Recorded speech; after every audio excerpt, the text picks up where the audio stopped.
Hello, and welcome to episode 3, The Black Rebellion of Have At Us, Reviews for Your Pleasure. I'm Nietzsche. And I'm Joshua. And we're your hosts today, and we're talking about Code Geass. But before we get into that, spoilers, gonna happen. So leave now if you don't want to listen to this. What do you think about this wonderful show? I am a big fan of this show. I think it has some massive problems, but for a lot of it, I rule of cool it. Of just like, you know what? Yeah, it's not great, but I'm enjoying it so much anyway that I just don't care. I can overlook a fair bit if I'm just enjoying myself, and I'm almost always enjoying myself with the show, save for an episode here or there. This show definitely exists on the rule of cool. There's so much where I was like, this is so stupid. But like, if you were engaged, I guess it's not that stupid. I think it's definitely a show about trying to be flashy and fun and having fun characters, a lot more so than, trying to have like really well thought out plot. I know some people do like to claim that it's a masterpiece of storytelling, and I'm like, no, it's far from that. There's too many oddities and just inconsistencies, and it doesn't really hold up to like really intense scrutiny. But I think it's really all about how much you enjoy the characters and just the show of it all. And on that front, I think it's really fun. Well, I don't think it's all about the characters necessarily. It's all about character development in what we're trying to make our gray moments, right? The whole first season has no real amount of story to it. There's not a consistent story beat throughout. There is, here's a situation that they're in, and they're gonna do something. Zero's gonna make it out because he's the coolest person ever and has a contingency plan after contingency plan after contingency plan that made zero sense to have that many after a while. It's bad.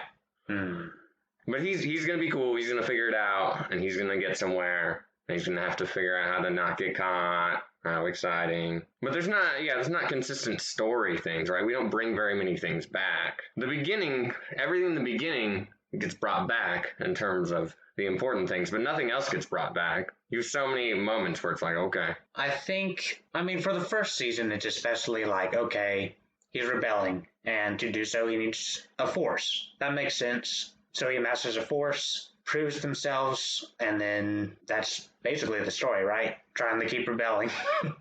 And it doesn't go super well at the end of the first season. Kind of flubs that one. And then the second season does start to dive a lot more into ins and outs of the powers and the history of some of the more mysterious characters and why they're relevant and that sort of stuff. So it never explains itself. It just doesn't do that. Your explanation for like, here's this power is, well, it gets stronger when you use it, and we don't know where it really comes from. We tease this flashy image of these people. Never talk about those people. They all just have images on their forehead. And the only person who doesn't have an image on their forehead is the Emperor over there for some weird reason. And you can't go because he ascended, because Lelouch never gets one when he ascends, but presumably ascends to some nonsense status and wipes people from existence in no fashion that made any sense. Yeah, so I think the episode, what is that, 20? I think it is 20 or 21, where it's like, okay, well, are they in the thought elevator, or are they in the Akasha sword, or whatever that? Well, I never was really sure what the sword was. I just assumed the sword was a part of the thought elevator nonsense, but they're at what would probably be the thought elevator. It's the part where he destroys it when he wipes them out of existence, presumably. Maybe, I don't know what happened to them. Yeah, I agree that that's the part that it's definitely not well explained. And I knew going in that was going to be a major issue with you, or I at least presume so, because I've always felt that was definitely like, this doesn't make a whole lot of sense. I feel like you should have made that 2 episodes trying to explain everything and gone into more detail. I think it was necessary, but you didn't. You were just like, all right, well, Marianne's alive. Kind of. Marianne, however you want to say it. And then, yeah, she's alive inside of C's world. You're like, okay, I guess. And then you start understanding Charles's motivation and what he's trying to accomplish, which is a pretty common goal in anime. It's very Neon Genesis Evangelion there, with the idea of like making everybody Sarah conscious, and that's fine. But I do think that like how it all works and how does Lelouch just wipe them out? It's not really well explained. And I know people like to theorize about it, and there's definitely people who explain that stuff or to the best that they can. Although I do think a lot of people assume that they understand it. And I think if you were really put them under the question and really ask them about the intense details, they would come up short. They're just not really present. You can theorize, but that doesn't make them fact. There's not even. I don't need to ask for intense details. I can ask basic questions. Who are these weird, random, ancient people? Why are there only V2 and C2? Right? Where did that even come from? Why does C2 have the ability to regulate her conscience? Why is she cool enough to be able to, like, maneuver between weird realms and such nonsense? And Marianne makes zero sense. Because we explain how she lives. She moves conscience to random whatever girl. Anya. Yeah, whatever. Anya. And then she takes over, kind of, and then just plops out. She's just like, yeah, I'm so cool. Like, that makes zero sense. There's no explanation. I'm not asking for intense details. You didn't even try to explain it. That's the problem. Like, we didn't even think it was relevant because we're caught up in creating situations for people to be in. Yeah, I do think...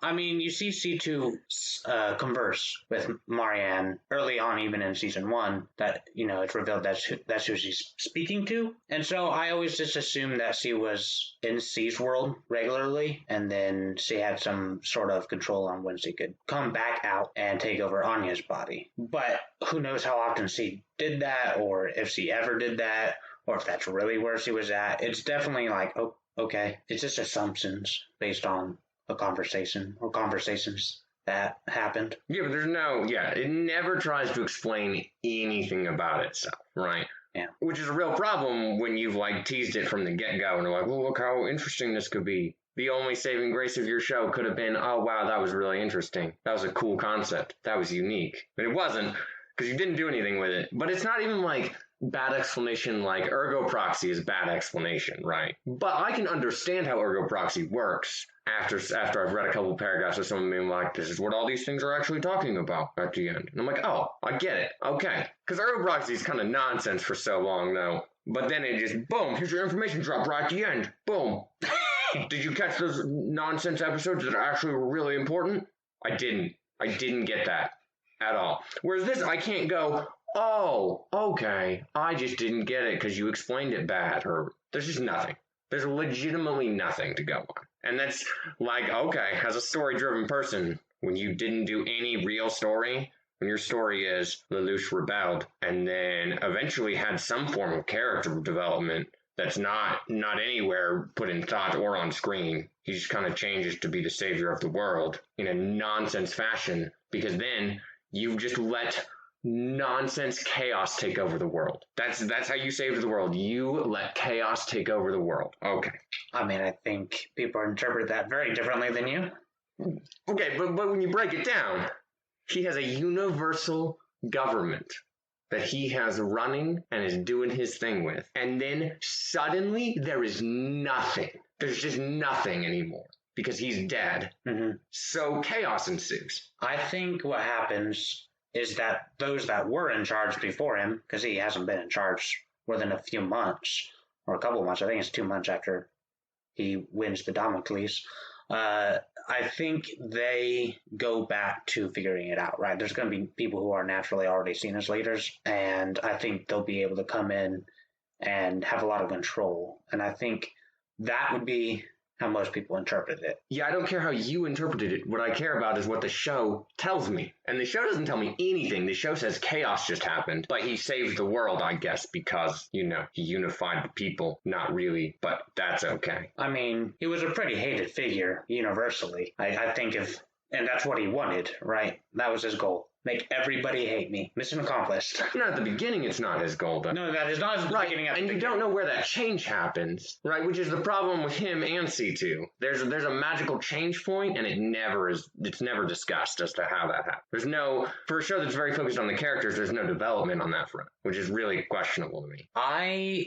So there are a couple lines in the show that seem to indicate the thought process that I've noticed. I'm trying to remember where it takes place, but I remember it specifically happening and be like, okay, this is definitely an indication of that. And because the Zero Requiem plan happens, and over like the last 4 episodes is basically when that idea is brought up of the Zero Requiem, and then of course it leaves you till the end to really know exactly what that is. I don't think it's an incredibly hard thing to figure out, but it's, it still tries to hide itself. But before that, you have him meet up with like Suzaku, trying to have him take care of Nanali, his sister. And then before that, what was he doing? He's leading the rebellion. Yeah. That's the battle before that. Yeah. That's the battle to try and take back Japan after he's united everything. Right, okay, so he's formed the United Nations of China's now the United States of China or something, right? And then he's unified that with Japan, or wants to unify it with Japan. They're still taking over. But basically, he's put a major nation together to oppose Britannia. And I do think it's hard to know exactly what his end goal after he liberates Japan. Like, what exactly was his end goal? Well, his end goal from the get-go is to take out the Emperor of Britannia, right? Or figure out why his mother is dead, right? Yeah. What happened there? That's clearly the goal. And then there's the point before he forms the nation, where he has to be confronted with the decision to move forward or not, right? With Nunnally coming in as the viceroy is really the first time you get dialogue that makes sense as to his change.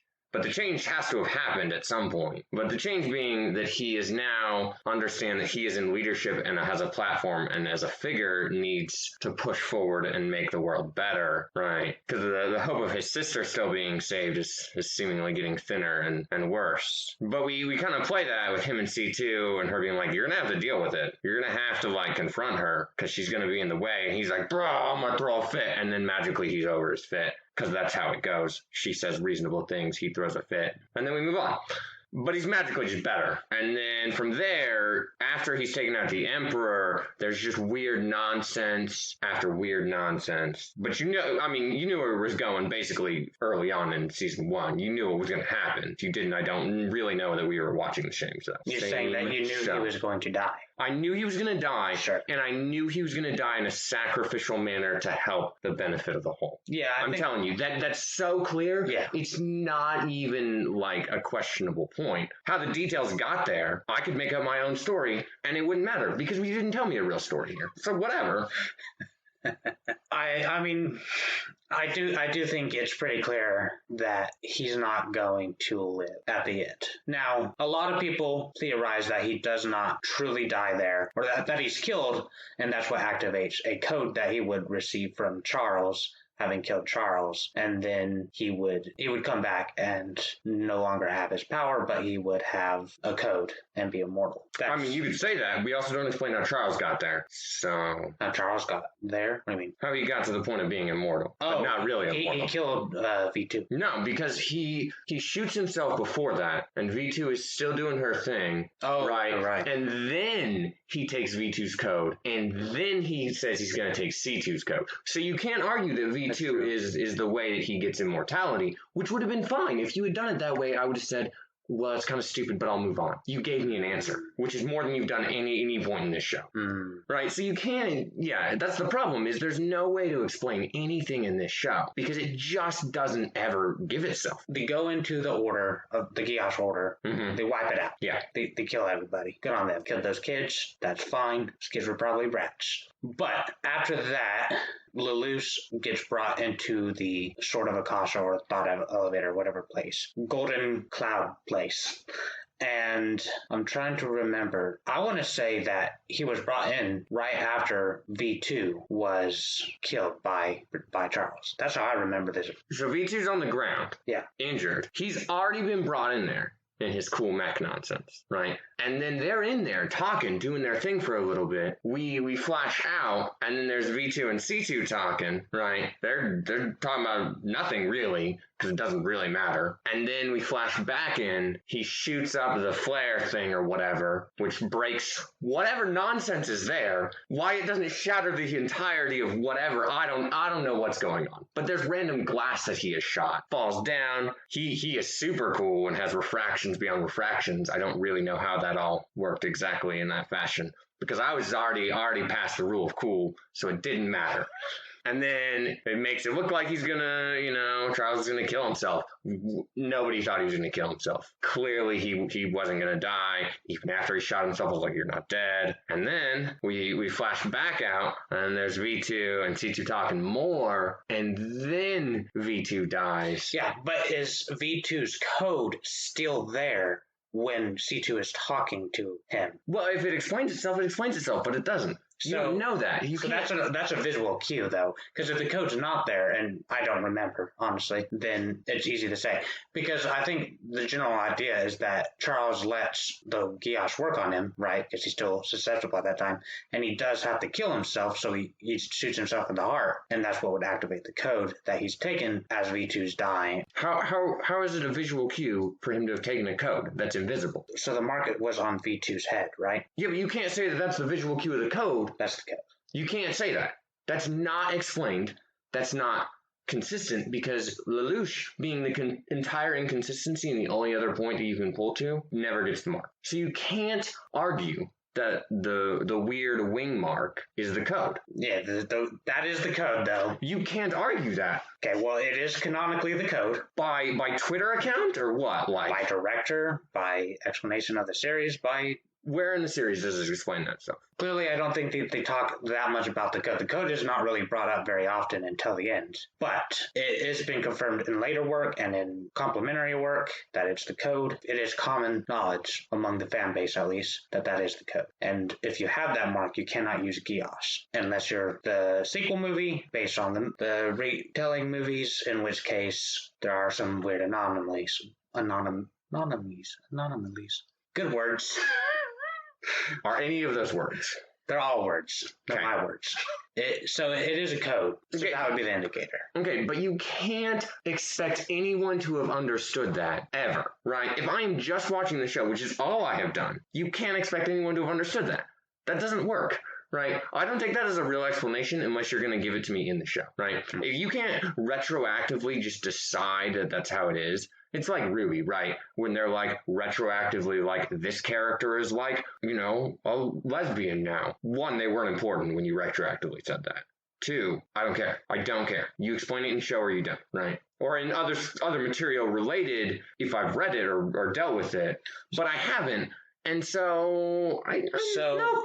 The other indication, though, is when you get C2's flashback to when C gets her Geass power and to make everybody fall in love with her. And the nun that gives her that power has the code on her forehead, and C2 does not. During that explanation where the nun dies and C2 has been killed, and then after that C gets the code on her forehead, that's another indicator of that being it, because he explains directly in that scene that after receiving the code, she can no longer use her Geass. I mean, you can piece it together in theory, yeah, but you cannot actually use that as real evidence at this point, right? Piecing together by theory is not the same thing as having a valid point on it. That whole scene also is really stupid with the nun, because I just went, wow, more things you're not going to explain. How did this really happen? I don't know. She just magically transformed things because she was immortal and magically can choose to not be immortal when you reach nonsense stage? Okay. The idea being that once your Geass has evolved enough, you are able to inherit a code. Great. And so you have to have that person kill you or something along those lines. Mm-hmm. Because nobody has any real clue how that works. That's the thing, is a lot of people are very fine with having to piece things together themselves. Generally, a lot of people don't want the show to be like, here's every single detail written out for you. A lot of people don't like that. And it definitely leans more in the direction of, here's some visual cues. We're going to have some lines that you can interpret and figure it out. It does that. And that's not my favorite thing, but it doesn't particularly bother me because I don't think it's really that convoluted of a system. I would like to know what the origin of this all is, because that's definitely never explained. Like, no idea. Maybe they'll explore that in future work. That could be cool. But it's not, and so be it. It's a different world that has cool powers. That's fine. I don't really have a problem with it. I mean, I don't need you to, like, directly explain everything, but you have to give me something. You can't go, here's some nonsense visual cues that you maybe could have picked up on, except are inconsistent, because Lelouch is the entire inconsistency. And until you resolve why Lelouch does not have a mark, and why he is the separate entity of everything, because he ascended to that point. When does are you talking about when he gets to the second? Yeah, he ascends to that point, and so he is then just as cool as Charles, because Charles has the mark before he takes V2. Right, V2 is operating perfectly fine. She hasn't even been in battle yet, and he has the mark on his hand. So that's my whole problem is you can't justify the mark. I would have to see the order of events again. So I think you might be wrong. Maybe I'm wrong. I'm not 100% sure. I'd have to see the order of events. Specifically looking at that again. If it's that minuscule, you failed to explain it, right? If your whole thing is built on minuscule nonsense, it's not worth anybody's time anymore, right? It's not a story that's interesting. Like, you can play mystery intrigue and hold cards, but you can't hold every card and not play any card. The thing is, I think the intention is that people that care, of course, will go back and look at order events and try to piece it together. I think that's the kind of thing you bank on. And I think that's clearly what they banked on. And there's plenty of people who do go back and examine that. And a lot of people have examined it and have a pretty clear grasp on the timeline of events. And that's generally not an inconsistency that I remember ever being brought up, I should say. Like, I don't remember that being brought up as a problem. So I would trust that a very large fan base has got that timeline figured out. I don't trust a fan base that doesn't have enough information to make it work, right? The problem is there's not enough information in show to actually make this work. Yeah, I don't know. I know that it would make sense that Lelouch does not have a mark for the code within the set. How? Your justification is that Lelouch then has the code and the mark. So he has the code. So, but Charles has the mark beforehand. I'm just saying. I don't remember. I don't think he does. He moves his hand out, and you see the mark. After he's been shot. No, it's beforehand. It's definitely I don't think you see the mark until he's talking to C2. I definitely know it was beforehand, because he is doing his weird nonsense talk with Lelouch in Nonsense Land, and then he moves his hand, and I'm like, why do you have a weird mark? This is so weird. More nonsense you're not going to explain. So then the other explanation would be that he got it from V2 and then shoots himself, going along with Lelouch's whole thing, and then he's like, haha, not really. I have this. Oh, you didn't know that means I'm immortal too? I don't know. Again, I would really have to watch the scene again, or that episode, I guess. It all happens basically in one episode. Yeah, anyway, bad story, because there isn't a real story. It's Lelouch rebels. Your show is called Geass Lelouch's Rebellion, which is fine. You focused on it, but you didn't really deliver anything else, right? You don't deliver on why is Suzaku now magically friendly towards you, because he is hardcore in his principle against Zero, and then he's not magically, right? Just so magically, Zero has convinced him that this is going to be the better plan. Yeah, I'm going to keep killing nonsense amounts of people, even though my whole problem is that I'm killing everybody. Like there's nothing there that explains that, and you can theorize and you can be like, yeah, here's the explanation, but it's stupid. I'm telling you right now, before you start your reasoning, it's stupid. Okay, well, I'm going to get to the reason. And so I've never really sat down and tracked Suzaku super, super closely. I know some people like him, and some people really despise that character. I'm more towards liking him. I've come to appreciate him. I didn't like him as much on my first time watching. I've watched the show 5 times all the way through, I want to say. And I wasn't really sure what to think the first couple, but then I started to appreciate him a lot more. And generally, I think, and again, if I have the timeline right, that after he fires the Flea, because he's going to let himself die, and then, oops, can't because there's a Geass on me, and I have to make myself try to live. And so he fires the Flea and kills, what was it, like 10 million people? A lot. A lot of people. A lot of people die. And so he does that, and then he's sitting there at the body of water, standing there. And this is already after his confrontation with Lelouch in person, after, Lelouch is like, yeah, I'm Zero again, blah, blah, blah. And it's after that, that's when he goes to the island. And then then all the stuff on the island happens. Charles, you get disintegrated, I guess, and then they come out alive. Lulu, Suzaku, and C2 come out alive, and then we do the 1 month time skip to one of the cooler scenes of the show to me, when Lelouch walks in, sits on the throne, and is like, "Yeah, I'm the emperor now. I killed Dad. Sucks to be you guys. I'm in charge." It's a great scene. I love it a lot. And then Suzaku comes in. It's like, he's the Knight of Zero. Suck it up. End of episode. Yeah, it's never explained where we got from Knight of Coolness from, wow, I hate that you've cursed me with living. I hate this. This is stupid. Right? It's never explained. It's also like, I guess you could theorize, like, maybe he uses Geass on him again because, maybe he's cool enough to do that. I don't know. Because the rules aren't explained, right? Well, it's a clear rule that you can't use it on somebody twice. Or Lelouch, at least. Yeah, Lelouch cannot. Yeah. But does he ascend to a different status, right? After he's cool now? I don't know. Yes. I don't know how his stuff works, right? I don't know if the rules are still intact, right? We don't explain that. We could have, tried to explain that. Yeah, right. We could have done, because Shirley can be used on again. Right. After she's wiped. Yeah. Right. So does the diffuser get used and he uses this thing again? I don't know. Right. There's so many things that I could say happened. I could make stories for how this happened. But I am watching it. I'm not a part of the creative process, which means you should have explained it.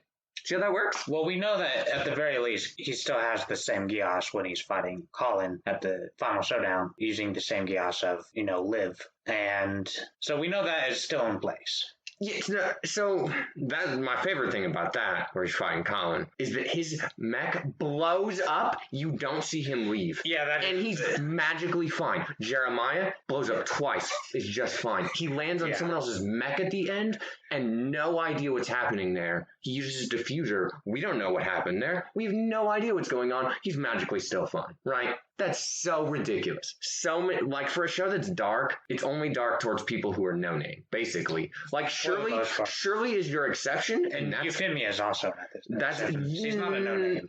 Euphemia dies, right? But whatever. Like, she was going to die. You knew she was dying at that scene. You knew there was nothing that was going to save her from dying in that episode. I don't know if I'd go that far. I would definitely argue that Euphemia, at least in season 1, is definitely the biggest, most significant death. And that whole scene being super important anyway, because Zero definitely was like, well, you know what? I'm going to go with Euphemia. And then whoops, that definitely didn't work out very well. But see, my problem is I don't know if he was actually going to go with her or not. He says he will. He says everything all the time. He's a liar. The whole show builds himself as a liar, right? He's a liar.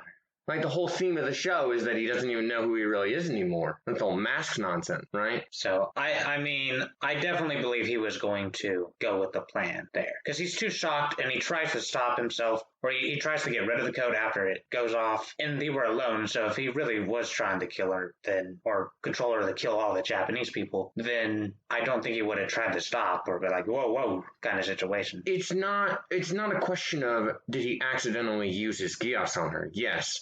The question becomes, was he going to use it for something else or not? Right? Was he just going to make her shoot him or not? That's the real point, right? Is I don't know that he was really going to follow through, or if he's just saying honeyed words to get her to like, okay, and then he's going to look her in the face and tell her nonsense and make her do stuff, right? It's not explained. I mean, that twist in detail was neat, but it wasn't good enough to keep anyone interested. Well, me interested, right? Oh, I love that scene. Right? I'm a big fan of that scene. Like, it's fine. It's neat. But it's a great example of how it's a situation that we're putting people in, and we're not telling a consistent story, because that's the only scene that's actually like, oh, look, this is like a crazy, weird, cool thing and like really dark, because nothing else is realistically that dark, right? Yeah. And it's not, and there's like the research thing, right? These people start feeling bad, but we don't see people go crazy, right? And so it's the same. The research thing? Yeah. The research of the Geass people, where some of them are starting to feel guilty. Well, I mean, who all was really starting to feel guilty? Just a couple people. Fine. Right. You just have the one guy. Let's say you have, like, people feeling guilty in that scene, where if you were going to be consistent, you could just see people like further going crazy over it, right? Whereas Euphemia just kind of does her thing. I also don't know why V2 appears right there at the end where Euphemia is dying, why we even introduced her if we weren't going to do anything with her until way later. I mean, V2's personal motivations are not well explored. Why did he show up at that exact moment? Because it was convenient for him, I assume, and he wanted to sow some more chaos. Did he really sow any more chaos, though? Well, he did with Suzaku in Zero, which leads to a confrontation, which means that Zero gets brought back and has his memory wiped, which leads to the Black Rebellion not going very well. It's a pretty significant chain of events. I cannot directly link those things, right? I can. That's my problem. You said they were linked, but they're not directly linked. Suzaku clearly thinks he's gonna do this from the inside for so long. He's so cool. Yeah, and then he's really pissed off. And then he's angry because Euphemia died, because Euphemia was the coolest person I've ever met in my entire life and was the greatest thing that ever happened on the face of the entire universe, probably. Is basically how him and whatever Nina over there think about him. Now, I didn't get a masturbation scene with Suzaku, and I'm a little depressed by that. Yeah. You get one with her, though. Even though I didn't really understand that was a masturbation scene very clearly. Like, I was like, what is going on here? I didn't get it, so. But yeah, no, he was gonna use Zero for his own gain, regardless of V2 telling him what was up. I mean, he was. I just think that happened, and it's like, well, this is definitely the time. Right in the crutch of her dying, he's super mad and sad. And then we come in with this information. Now I'm going to direct that anger towards this guy who I know is Lelouch. Or I at least assume that. I think there's certain people who were smart enough to know who it was. I think Charles probably knew. I think V2 probably knew. I think Snizel probably figured it out. Well, Charles, it's kind of implied that he sent him over there for the purpose of him, becoming cool enough to deal with these things. It's not well explained. I could say that with enough evidence and move on. I'm not saying that. I don't care because it's stupid. The show is stupid. Well, I'm going to disagree. I think it has some problems, and I do think it's a bit inconsistent with its storytelling there at the end, and it doesn't tie the mysterious stuff or the occult stuff up very well.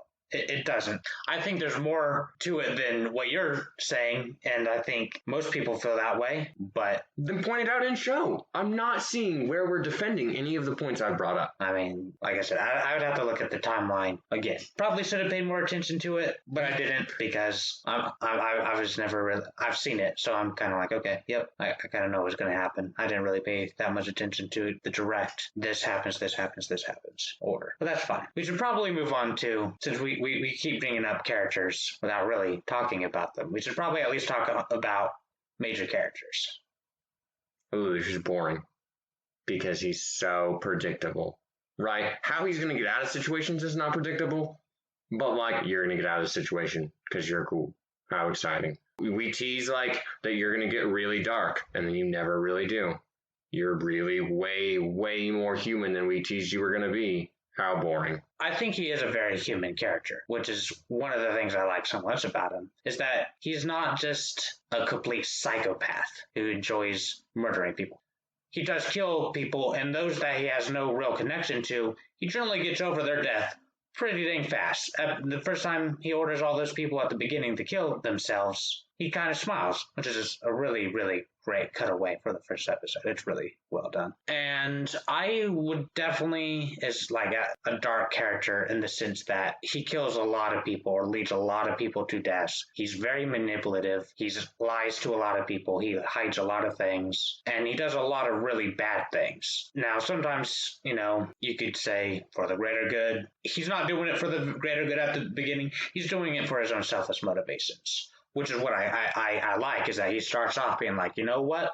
Fuck Dad and fuck Britannia. Screw that. I'm going to rebel. I'm going to kill these people. And I'm going to create a better world for my sister who got kind of screwed over in life. And so I think that's very enjoyable, and that he's willing to kill people and do what he has to do. And he thinks he's harder than he actually is, which I think makes sense. And when he kills Clovis, his brother, in episode 2, and he thinks, it's not going to affect him, and then you show him in the bathroom throwing up a little bit. It is clearly affecting him more than he thought it would, And there are definitely times, specifically with Euphemia, where he definitely regrets having to kill her. He didn't want to because he does like Euphemia. And so sometimes he makes a hard choice and it makes him angry. And sometimes he doesn't handle that well, which I think is very human. And so that's what I like so much about him. He's very oftentimes compared to Light Yagami from Death Note. Well, generally they're compared because they're intellectual types and they're not necessarily on the front lines being badass. They're more about strategy and trying to figure things out and approaching situations. The difference is Light is truly kind of just a psychopath who gladly murders people and basically comes to think of himself as God, like actually God. And Lelouch is still very grounded in his nature and his motivations, and I think that's what makes him a far superior character. His presence, his stage presence, I would say, is very fun. He's flashy with his arm waving and his hand gestures. That all I think is just fun and really enjoyable. I think the voice acting on his part is really good, and I'm always enjoying what I'm seeing with him on screen. Whenever he's screen, I'm never bored. I'm always interested in what he has to say or thinks or what he's going to do. I'm always having fun with him. He's definitely a huge driving force for the show. A lot of people's enjoyment will hinge on your enjoyment of him. So I think somebody that doesn't like him or is indifferent definitely going to have some very big problems, which is just going to showcase and allow you to pick out the problems more easily. I understand why people like him. I definitely love him. The show is built on him. That's fair. I would be fine if there was a point or points where we let him discuss things or grow, but he just snap grows. He just has problems, boom, he's fine. Has problems, boom, he's fine. Right? Well, there's a lot of scenes with him reflecting to himself or to C2 a lot. I think he's the one person that he can actually truly ever be himself around. And so I think there are a lot of scenes with that. There's not a lot. There are scenes where C2's like, you're going to have to buck it up, right? There's a lot of that where C2 is like telling him what he needs to hear. But I don't know that his reception of that is good, right? I don't know that he's getting anywhere with that. I don't have access to his thoughts. I don't have access to him having a conversation that says, hey, yeah, you're right. Like, whatever. I have him being like, shut up. Yeah, he doesn't like hearing what he has to hear. Yeah, that's fine. That's fine. We only halfway go, though. We're like, well, yeah, you're a human and you're having some troubles. And when people have troubles, they're just like, yep, good now. Didn't like what you had to say, C2, but like, I'm good now. Thanks. Well, I mean, that's nonsense. You have to judge him based on of his actions and what he says afterwards. You can't sit here and justify the whole thing on like, well, he changed, so that's justification for not explaining his change. My point is not he doesn't change. My point is his changes aren't explained. I never feel like I don't understand where he got to where he's at. I understand him. I don't always feel that way about, say, Suzaku. I think he's mostly fine. But Lelouch, I don't have any problem following, personally. I always felt like everything he did made sense. You're saying that you understand how he gets there, not what gets him there, right? I can fully make up any level of reasoning as to why he does what he does. And for the most part, you can easily make that work in show. I don't have to pull very hard. But we're not giving scenes where someone who is confronted with a real moral dilemma has to actually think about the moral dilemma, right? I'm going to have to confront Nunnally.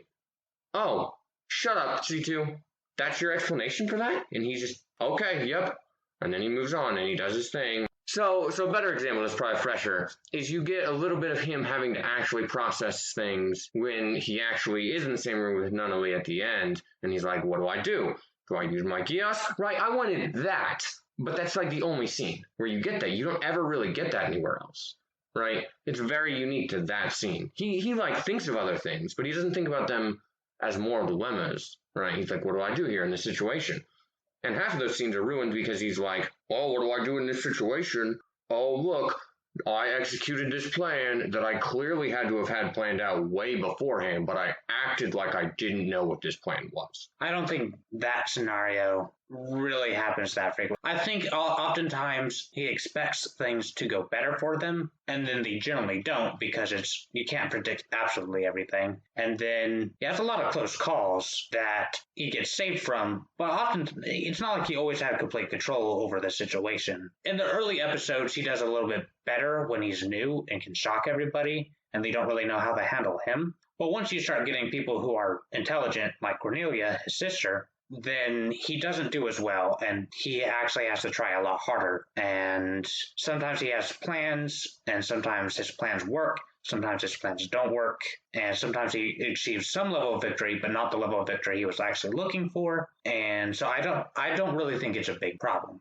I mean, when he doesn't achieve victory, it's because Suzaku comes in and ruins it for him. Every single time, basically, Suzaku is like, oh, here I am. Oh, wow. Well, that's a great plot device. Because I know when victory is not going super well, or it's going way too well, that Suzaku's going to appear. How predictable you are.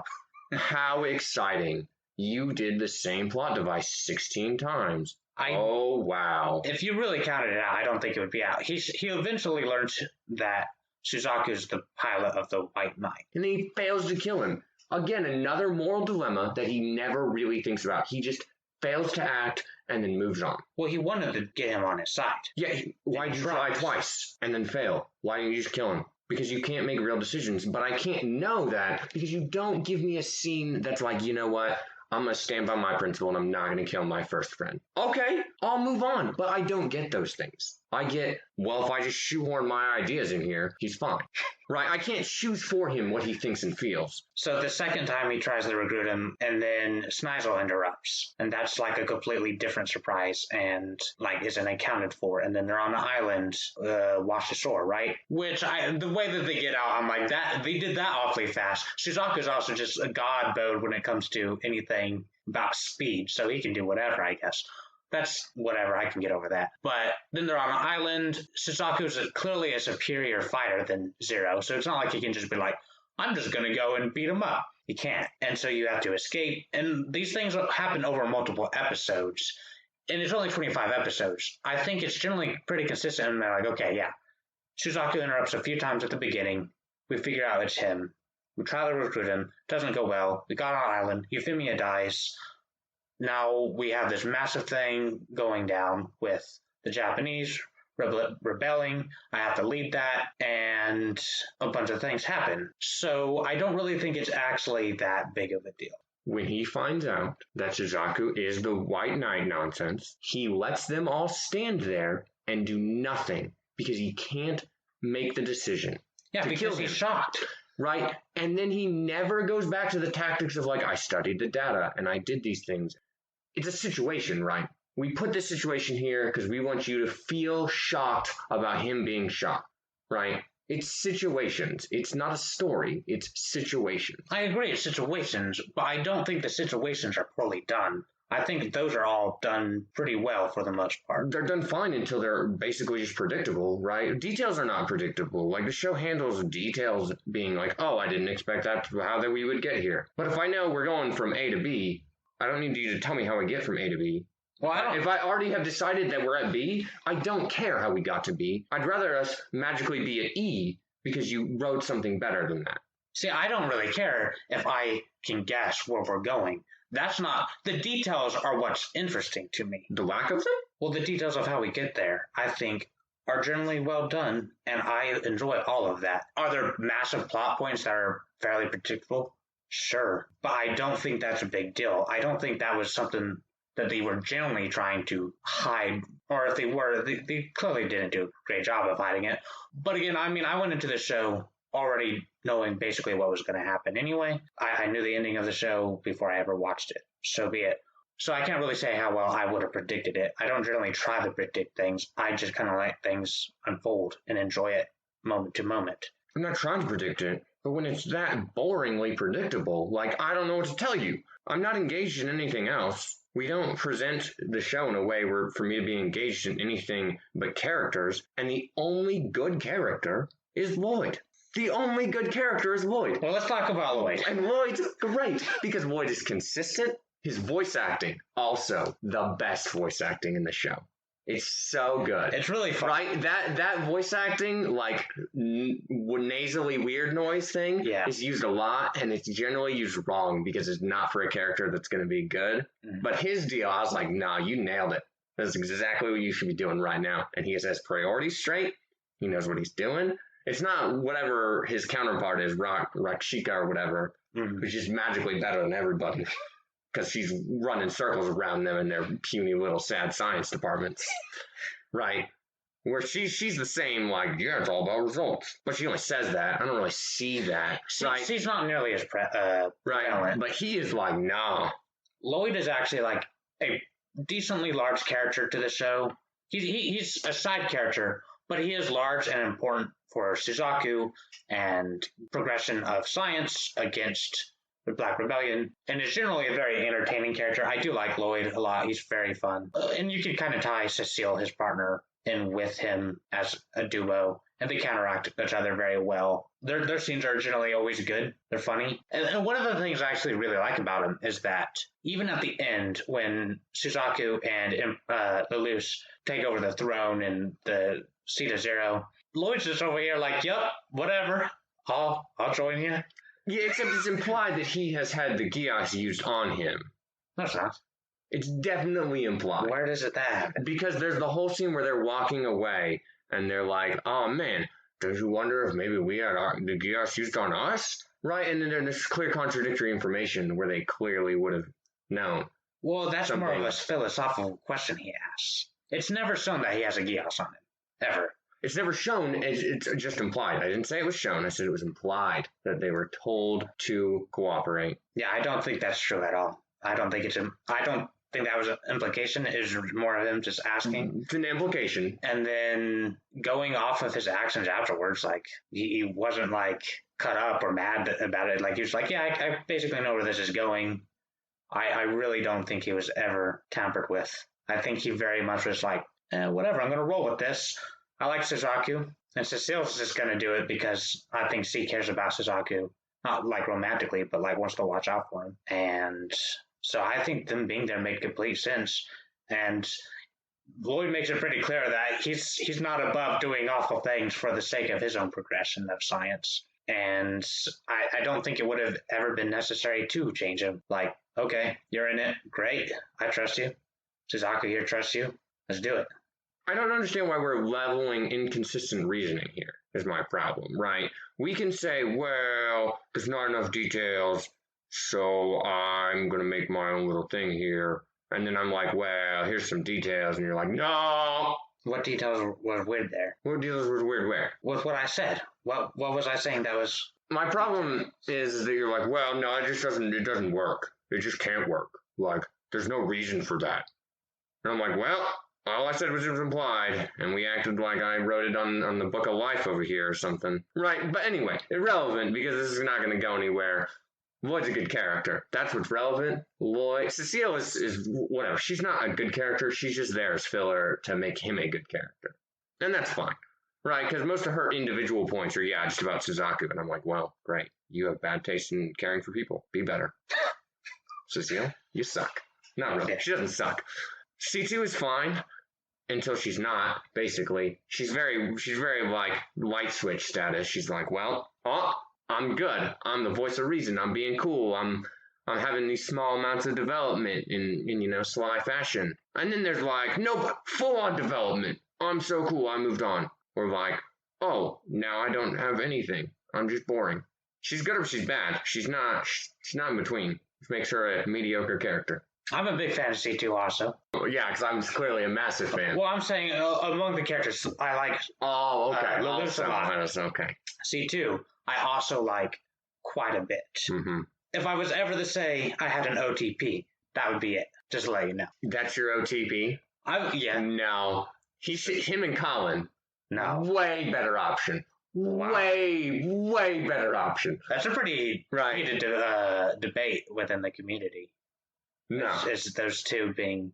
Well, that and Shirley. There's a lot of people who really like Shirley. I mean, Colin is the best option. Shirley's a good option. Shirley's better than C2, right? C2 needs a friend. She doesn't need a lover.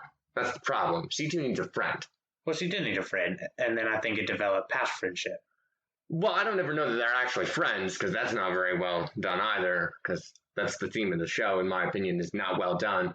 But, yeah, now him and Colin, that's the one. Because we killed Shirley, because Shirley had to die. That was just, Shirley was going to die. Shirley needed to die. You knew Shirley was going to die pretty early. You think so? I was pretty positive Shirley was dead after the scenes with Mal over there. I was like, oh, okay. No, you're not going to die here, but you're going to die. You're definitely going to die. I can see that. It's definitely happening. It's going to be some nonsense convoluted way, because by that point in the show, I had already decided convoluted and convenience were the name of the game. So convenience for sure. But anyway, C2. Yeah. What about that? I really love how she can just be so snarky all the time. Mm-hmm. She definitely flows to her own beat. Her obsession with pizza is really funny, and it's throughout the entire show. Like, she's always eating it. It's her food. I love that.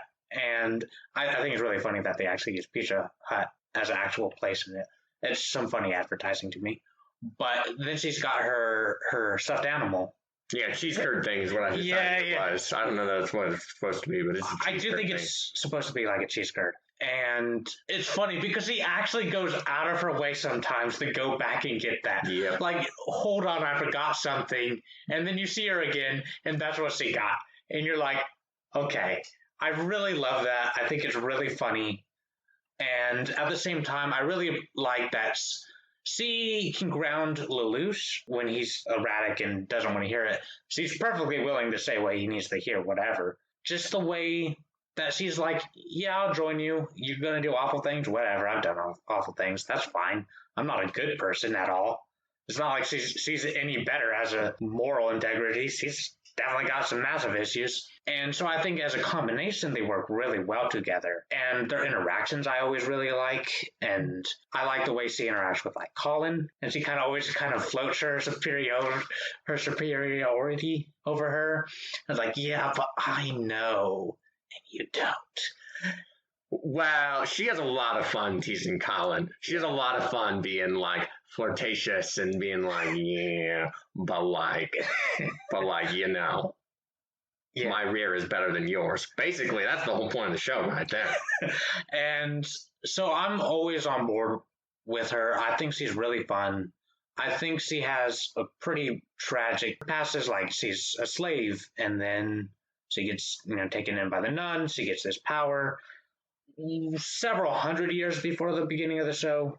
Don't know exactly when, but you see Sasha for like being in like World War One, or what you could presume to be basically the world's equivalent to World War One, and even before that, like she's quite old, several hundred years, and she does feel like a very lonely existence at the beginning, and then she develops this bond with Lelouch. Even then, like, yeah, she teased Colin a lot, but I don't think she ever like looked down upon some of these Black Knights. I think she actually kind of respected them. It's not shown often, so I could be wrong, but I always saw it as her having some decent amount of respect for people. So I always really liked her, and then you find out more about it. I love how she oftentimes just takes a bullet, like, yeah, it's fine. Like, it hurts, but whatever, it's all good. So I really enjoy her. And then as you learn more about her, it's like, I feel like she's a sympathetic character. I really love the line where she's saying, I'm a witch. And Lelouch is like, well, then I can be a warlock, right? We're still partners, and we'll see this through. I'm a big fan of that line. He's starting to fit, yeah. Yeah. Because it's game. So, yeah, I'm a big fan of her character. I really like her. I think she's very fun. I mean, I think she's good when she's good, but she's not always good is the problem, right? And we didn't deliver on that character type, right? You do this a lot in shows and things where you go, well, fine, I'll concede that we're like partners and we're accomplices, and you have this nice steady progression towards like, yeah, we can be like friends or something, or right? But we just kind of let that die out, and we never really got them to progress anywhere. They're not lovers, I'm just telling you, because they work well together in a business-esque fashion. But Lelouch cannot take the truth, and all she's going to give him is the truth. And Lelouch does not work that out in a romantic relationship, right? That's why he needs Colin. Because Colin will do whatever he says. Because Colin is infatuated, and she won't do whatever he says. Like, she'll do a lot of things. She's in it in a sympathetic fashion, right? Now, Colin he's also not that great of a character in the end. Well, Colin was more infatuated with Zero than. Well, that's a whole weird deal to me that was that upsetting to her. I'm just like, wow, you're really upset over that, and we're never going to talk about it, are we? Nope. We're not even going to do like a callback to like, wow, I can't believe you like deceived me, and like, how did you plan out the whole like phone call thing? Nope, not gonna, nothing, just nothing. Yeah, I always wish that there had been a scene where she asked about that. It's like, oh, this happened. This is my ninja maid, who is magically a ninja for convenience sake. Yeah, that one is definitely like, okay, well, guess what? She's a ninja. Oh, I guess whatever. But Colin, her character, I like Colin. I don't love her character. I think she serves her role very well. And she's like the ace pilot of the Black Knights. She's skilled in that department. She's a good fighter. She's loyal. So I like her. But I don't think her character really goes past like episode 15. Like we hit a certain point and it's like, okay, this is your character. We're not really going to develop it further. This is just your character, which I don't think is a bad thing. I think her consistency is a pretty solid rock and foundation. She's just not as interesting to me. I mean, she's consistent. She's necessary. She's consistent, and that's the point, right? She's definitely there as a consistent character, and that's fine. She's nothing better than fine. Yeah, I think she has some cool Lucius lover, and that's fine. That's true at all. I'm calling it right now. That was their goodbye kiss at the end, and that was sad. I was crying. Yeah, I saw the tears. Yeah, they were just streaming down. You hear the wailing. Yeah, you sounded heartbroken. I'm definitely still heartbroken that him and Colin are not a couple over here. They could be, though, I guess. Anything could happen. I could just make my own headcanon because it's nothing is explained. Well, headcanon's fun. One thing about Colin is at the end, Lelouch gets stabbed, or Zero shows up, and she very quickly is able to figure out what's going on. I mean, she knows what's happening. And I think it shows that she's intelligent, she's capable, she does understand Lelouch to a pretty decent degree. I don't think to the degree of C2 or probably even Shizaku, but I do think she has a really good grasp on it. Even when everybody else is turned on Lelouch, she's very hesitant about it, and she doesn't like it. And she doesn't really want to fight him. And that shows a mass loyalty to him. And I do think there's a lot to be said about her character being a very good character in her role. So I don't know. I think she's good. She clearly never turns on him at all, though, right? Every scene is her being like, well, I got my role, and I gotta stick to it. But I don't really want to be against you. Mm-hmm. Because they're lovers. I don't even care about this shit, but I'm a man this shit. You're gonna do it. I'm gonna die on this shit. Fine. Just to be an opposition. Yeah, just to do it. Just because I think it makes more sense. I mean, Shirley is too easy to like, die on that shit. What do you think is Shirley? Her character is fine. Like, if we had done more, right? That's kind of the whole theme of my problem is, like, if we had done, it could have been better, but it's not. Like, Shirley is fine, and if we had to, like, went, like, oh, man, this is really screwed up, and, like, she's gonna, be more than half an episode of, like, really going crazy over all this stuff that's happening to her, and, like, it could have been good. I don't really like that when she, comes back in season 2, not like her memories are back, but when she's introduced again, she just seems super fake. Like, everybody else seems pretty consistent to what they were, but she seems really fake. Like, she's way, way more happy and way more willing to, like, apparently discuss her infatuation with Lelouch. Oh, okay. Right, and so she doesn't seem like we rewrote her to the same level as, like, Relis or Millie. Right? I could see that. My first time watching through, I was pretty indifferent about her. I thought she was kind of boring. She's grown on me a fair bit in that I think her role for Lelouch is well done, and I like that, and makes it for a good motivation and turning point for him, and I think that's all good. But I'm not like she gets screwed over the most in the show. She's definitely the one that is like, wow, you got really done in. For no fault of your own, you're just trying to live your life. Now your dad's dead. Turns out this guy you like, he did it. He's also the, leader of this rebellion, terrorist group. Then you get your memory wiped after confronting him. and then you get your memory wiped again after you get your memories back, and then you die after it all comes back. It's like, okay, well, you really got screwed over, and that's pretty unfortunate. I think it's a pretty sad end for her character. I mean, I don't know, it was sad. I wasn't sad about it. I was like, okay, that was maybe the most interesting level of content you put out. But then we followed it by, well, Lelouch is clearly going to be torn up and sad about it. And then he never deals with it. He just kind of snaps back again, right? He's clearly like dying over here in his sorrow because Shirley's dead. And then Rollo's like, yeah, I did that. I'm so cool. And then he just moves on. Well, he tries to kill Rollo. Yeah, but in scene, you want to talk about like human versus inhuman.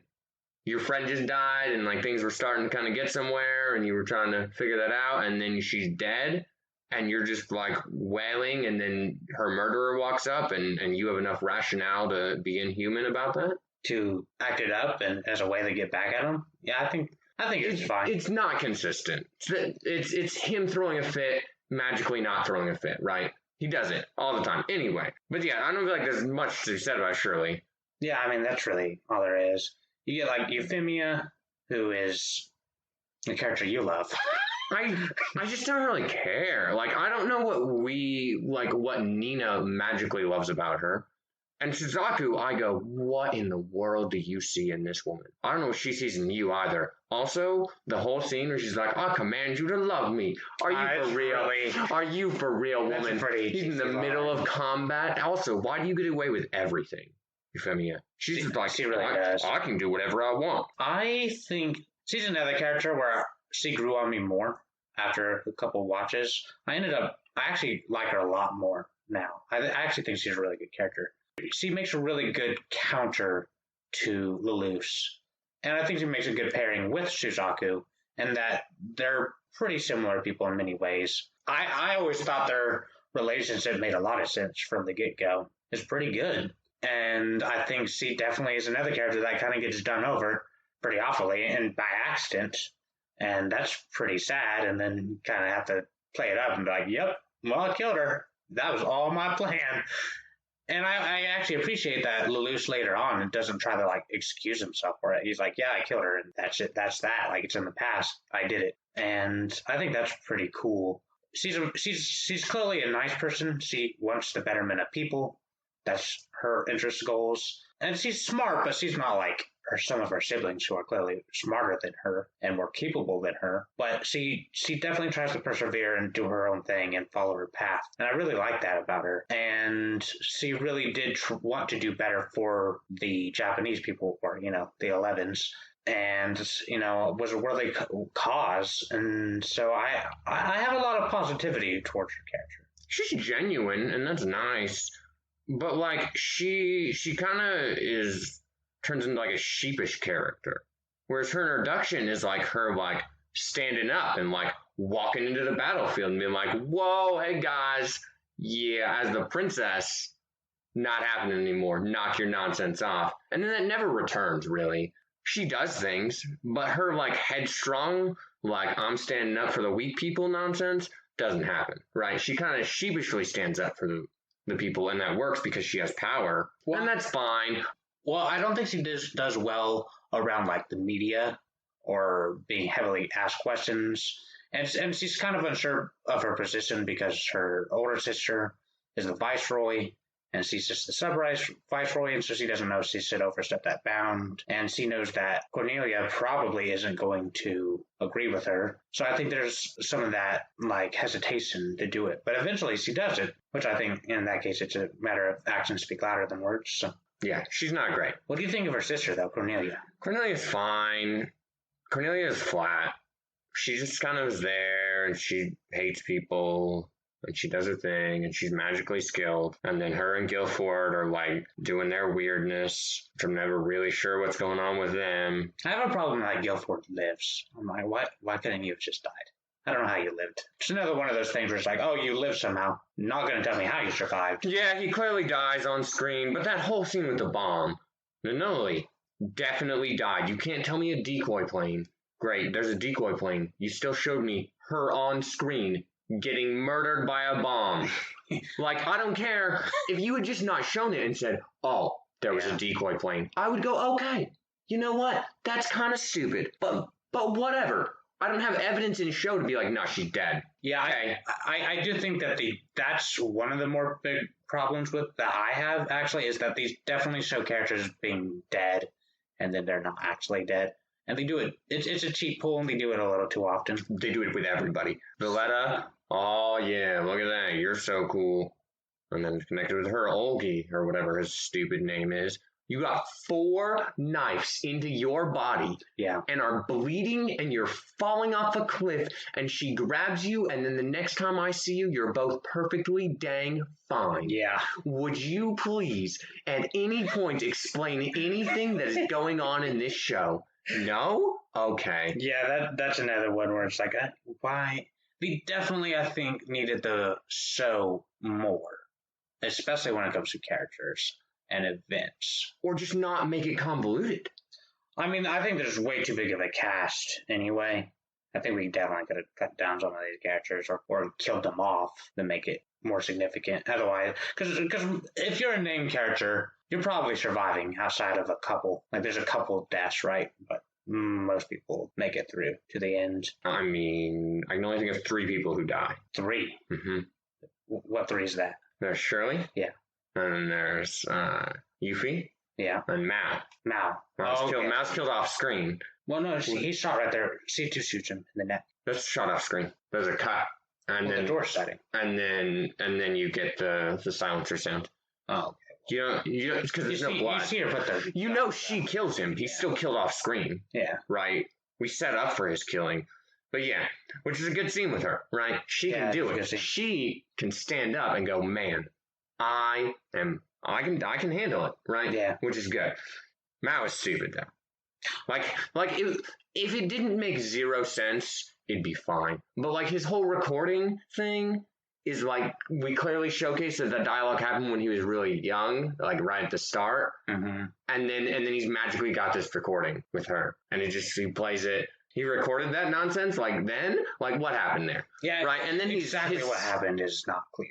And then his whole scene of getting shot 40 billion times by that should have been the end. By a task force that was Geassed to shoot or fire at will, I think is how it phrases itself. Mm. Are you for real? Yeah, they all suck. They all shot. They all really They all bad. just were like...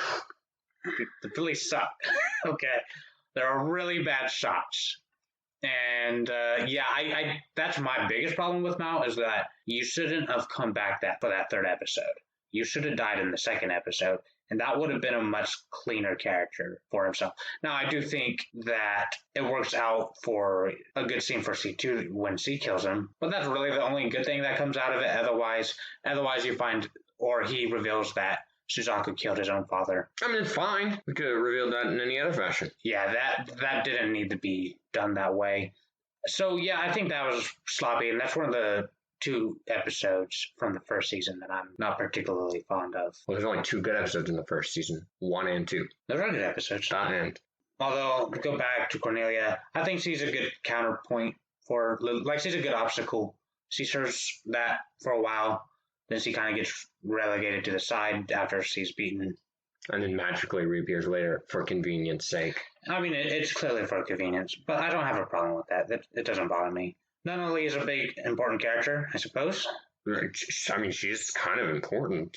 She's also just really, like, so boring. She is boring. She's boring, and then she, like, magically is like, I'm gonna do things. And then you're like, yeah, I don't care. I don't care that you're doing things. Yeah. You're boring. The only real good scene with her that is important is when her old nun-looking lady, who's her advisor, is like, well, yeah, I'll take your hand. And then she's like, no, you're lying to me, which is important. Yeah. Right, because then you go back, and there's the scene where he's talking where Lelouch is talking with Nunnally about the promises and stuff, and he's holding her hand, and she doesn't call him out as lying there, which would seem to be that he was telling the truth, right? Mm. The way that scene is used is good, because then after that scene happens, Suzaku is like, nope, I know how this game works. I'm not touching your hand.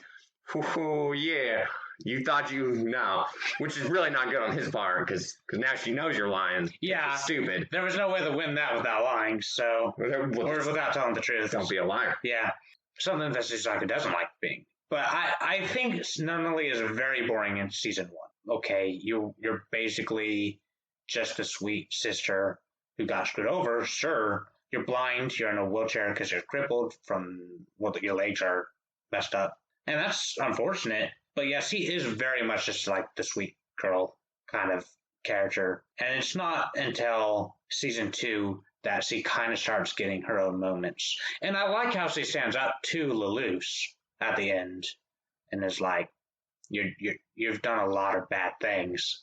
To stop you, I'll fire the missile kind of thing and like take on that like sense of responsibility. And I think that's really touching. I like her a lot more second half of season 2. I liked her as Viceroy. That scene that you mentioned with her like attendant or whatever she is, advisor, is really funny because she's all shocked like she knew.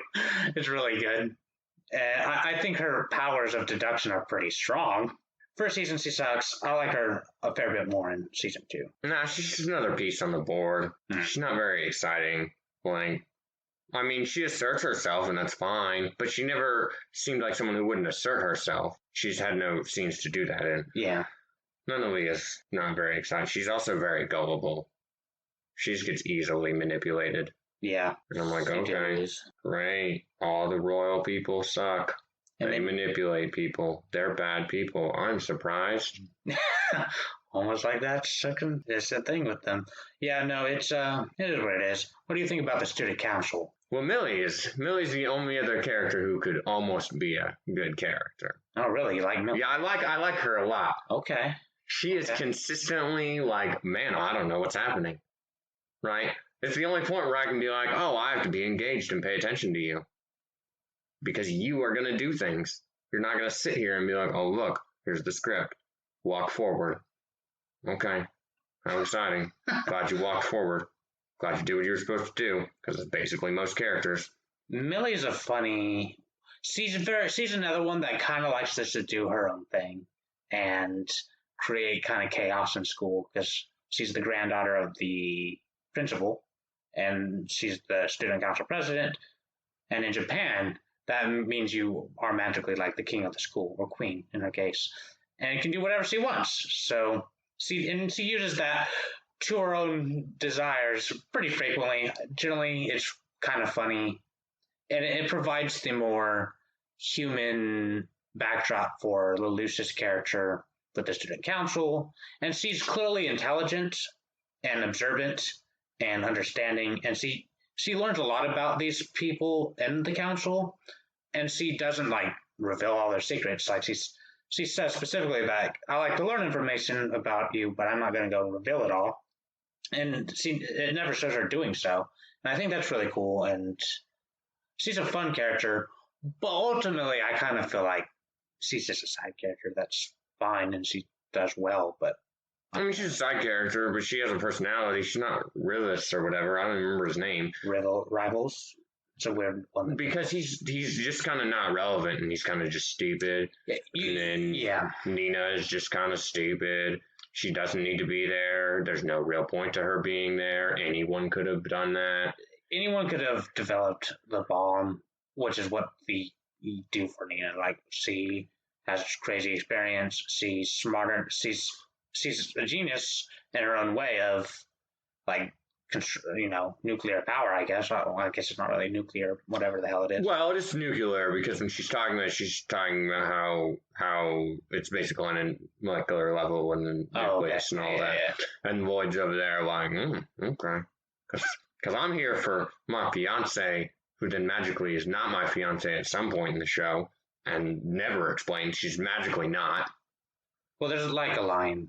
There's a line that says she's not. Yeah. But there's not a line that explains when that happened. Yeah, right. It's not shown. Right. It just tells you that she had an extra 5 minutes in the day, and he was like, well, I guess I'll give you a call and tell you that this is done, or she said it. I don't know. I think she broke it off. It's not relevant, realistically. Yeah. It's kind of just him doing his thing. Yeah, nobody else in the student council is left to be talked about in the end. Oh, yeah, no, we talked about everybody else. already in depth. Yeah, because Colin is part of it, and then Suzaku, I guess, is part of it. Who, I guess we haven't talked about Suzaku very We've talked about Suzaku a lot. Talked about him, but not like specifically. What are your thoughts?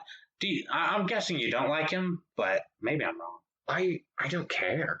I just don't care. Like, he clearly is presented as someone who's going to have to cross his moral boundaries. Yeah. And he does. And he moves on. And he hates it every time. And he's still obsessed with Euphemia every waking moment of his dang life. And he's boring. He's just so incredibly boring. Like, okay. I don't know what there is to like about him. Like, I don't hate him. I mean, you needed something for Lelouch to have a counter to, and that's fine. But it's boring. I think he makes a good counter. Like, it's also, like, he's never really consistent. Like, yeah, you killed your father at 10. You also sat there and, like, you know, couldn't walk through a field of dead bodies as a child at relatively the same age. Wow. I'm really feeling the consistency here. Yeah, I'm not sure what would have happened first, whether he killed his father first or he would have walked through the field of dead bodies. That's not really... Right, it doesn't matter. They happened relatively the same time frame. I don't need them to be in order. Yeah. I need them to be consistent, right? And yeah, he's just never consistent. And like, sure, he probably should have just been able to throw his life away, and that would have worked. But then he's commanded to live, and magically, Euphemia and Colin end up on that island. The whole scene of that, it must happen real fast, because I did not see them magically make it to the island. Yeah, I don't know how everybody else who was there also magically lived.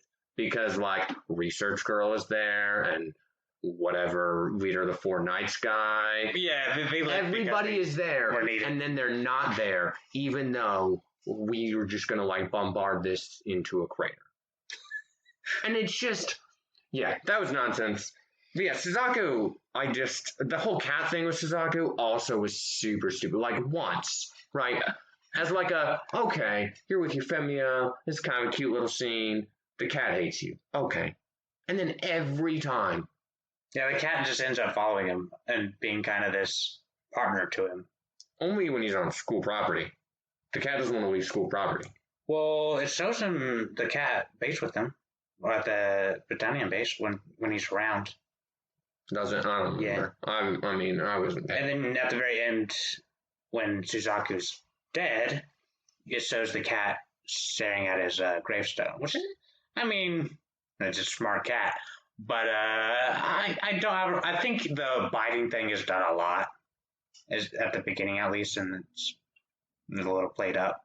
But I don't really have a problem with the cat being there or anything. But Suzaku is another character that grew on me more. I like him a lot more these days. I like kind of seeing him deteriorate, because he starts off with like some moral standards, and he killed his dad, and that's wrong, but he knows it was wrong, and he's not happy about it. He was proud of it.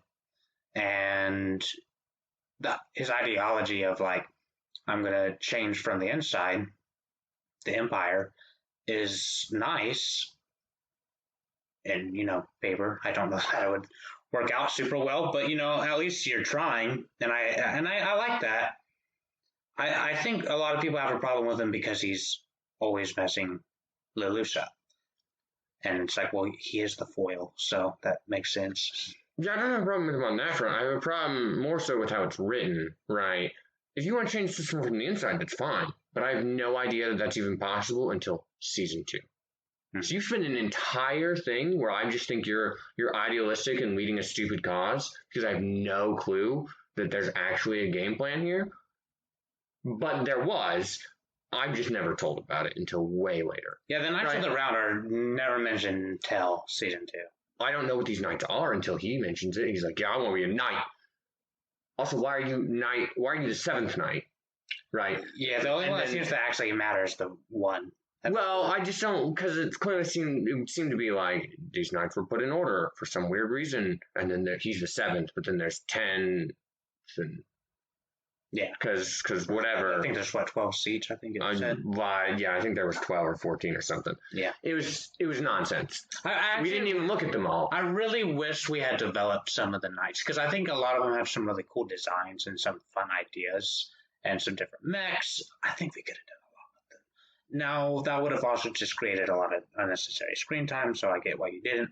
But I always felt like that was kind of a missed opportunity. I would have really liked to know more about the knights. The only ones you really learn anything about are Bismarck, the Knight of One, Anya, the Knight of Six, and then Gino, the Knight of Three. And then Suzaku, of course, has the Knight of Seven. Yeah, they're kind of just irrelevant in the end. Well, Anya's a device, and so she's important. But She's relevant. Like, they're all relevant, but they're all just kind of like, whatever. Yeah, You're here. pretty bland. And then the other one you get is the vampire. Well, that's just how it's the vampire Britannia. I don't remember his name. He's just a sadistic human being. Okay, that's fine, I guess.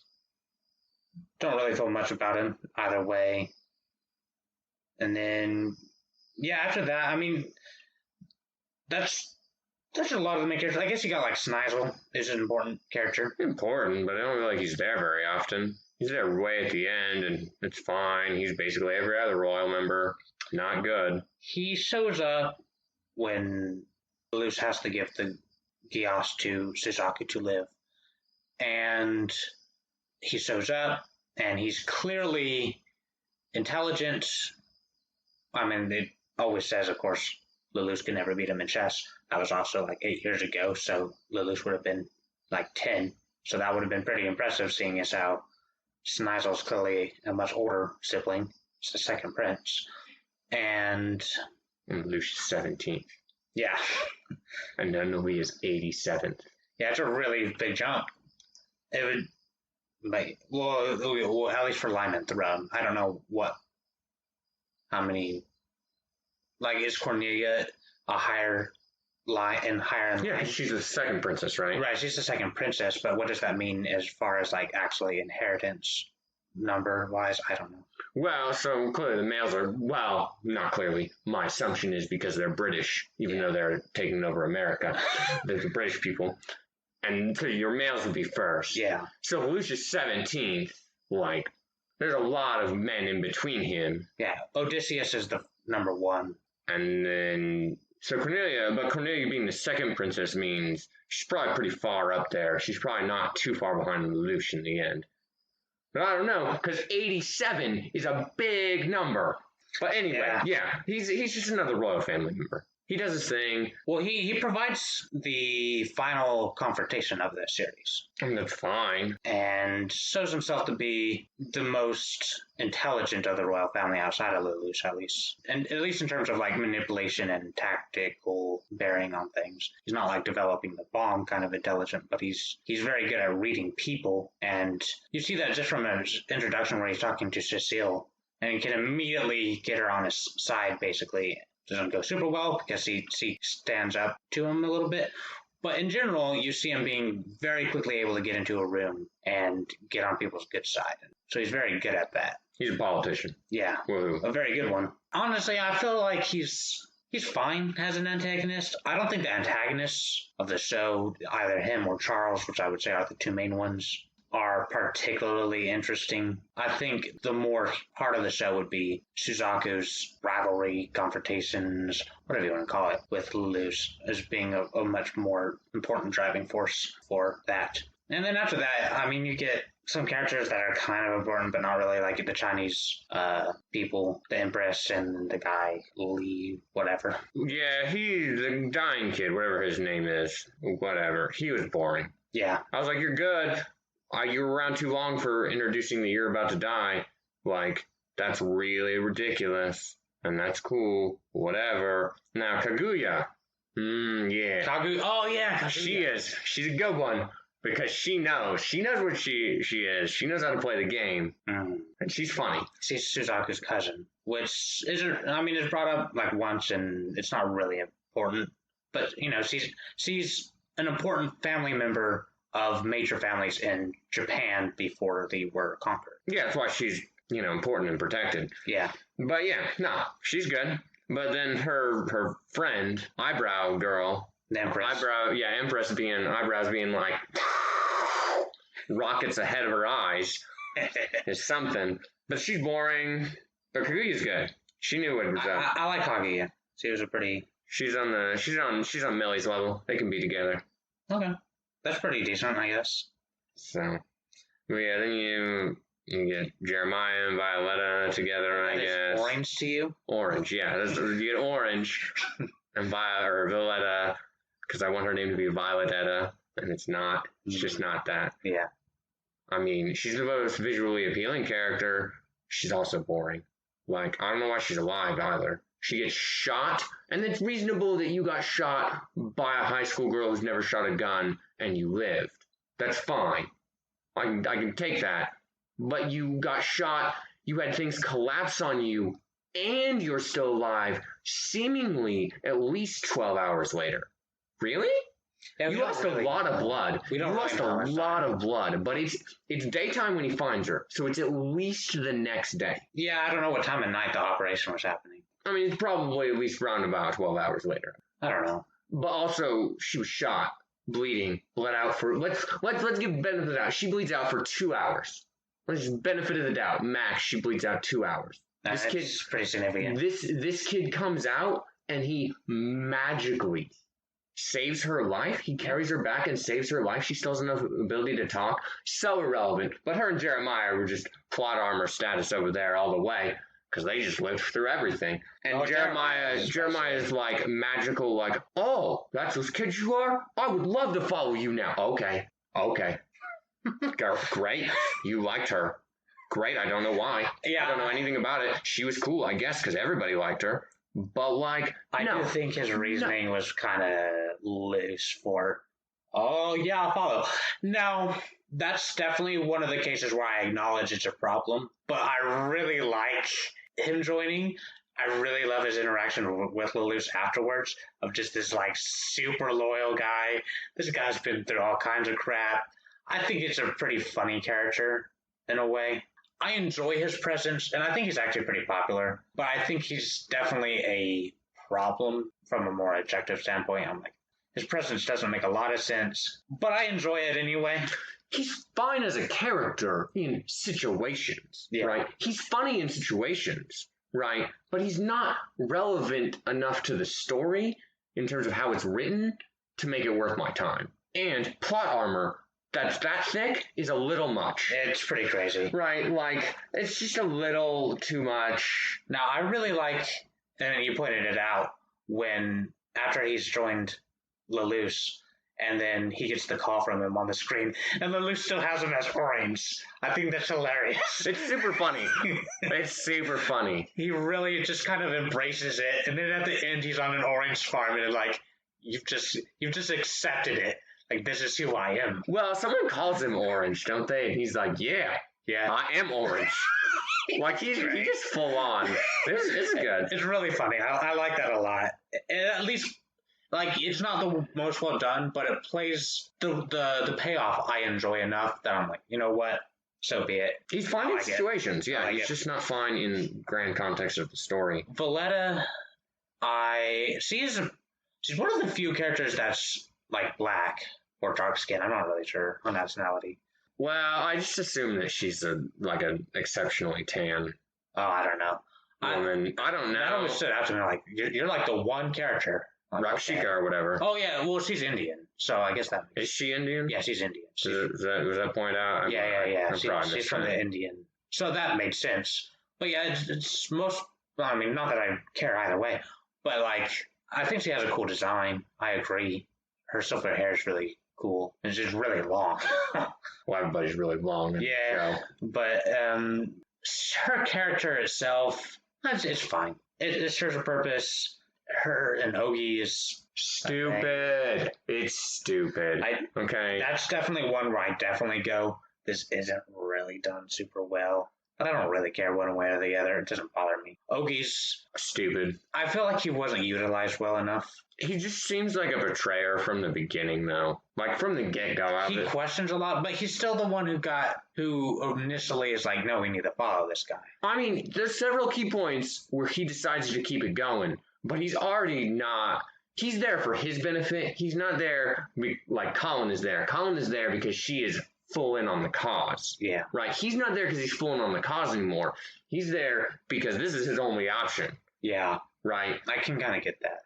And you know, and he's got his weird little side thing, and he's still trying to find out Zero's identity because he's not even relevant anymore. Whereas Colin was about to shoot Suzaku because the identity didn't matter, right? Colin was good. She could have just been the leader. And Ogi could have just been over there, dead. I think Ogi dying would have been a really good moment if they had killed him early on. I think it would have been really good. If you had done it for Colin's sake, so that she could be a leader, it'd be fine. That would be but if you didn't do it for any other reason, it wouldn't work.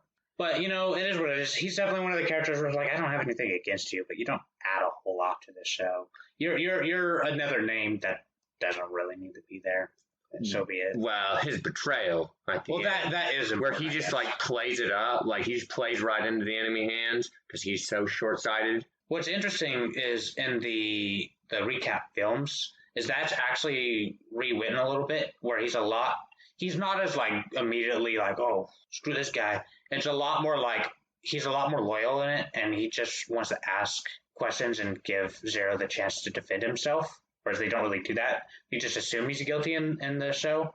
And that's one of the more positive reworks, I think. It's not a huge one, but it's significant to his character. And I think done better and more consistent with his character. So something to point out, I think. Yeah. I mean, you got the four sword people who I feel like are all bland. They're all there, and they're important, and they're bland. They serve a clear purpose as, front-line individual fighters. All of them but the girl, I don't remember her name, dies. And then Toto's not part of the Four Swords, but he's clearly an important figure, relevant to them, and he's fine. Yeah, and then you got Media Kid. DR. Dyer. Yeah, I know. I'm not gonna say his name. It's just because I see it and I go, I hear it, and then I go, nope.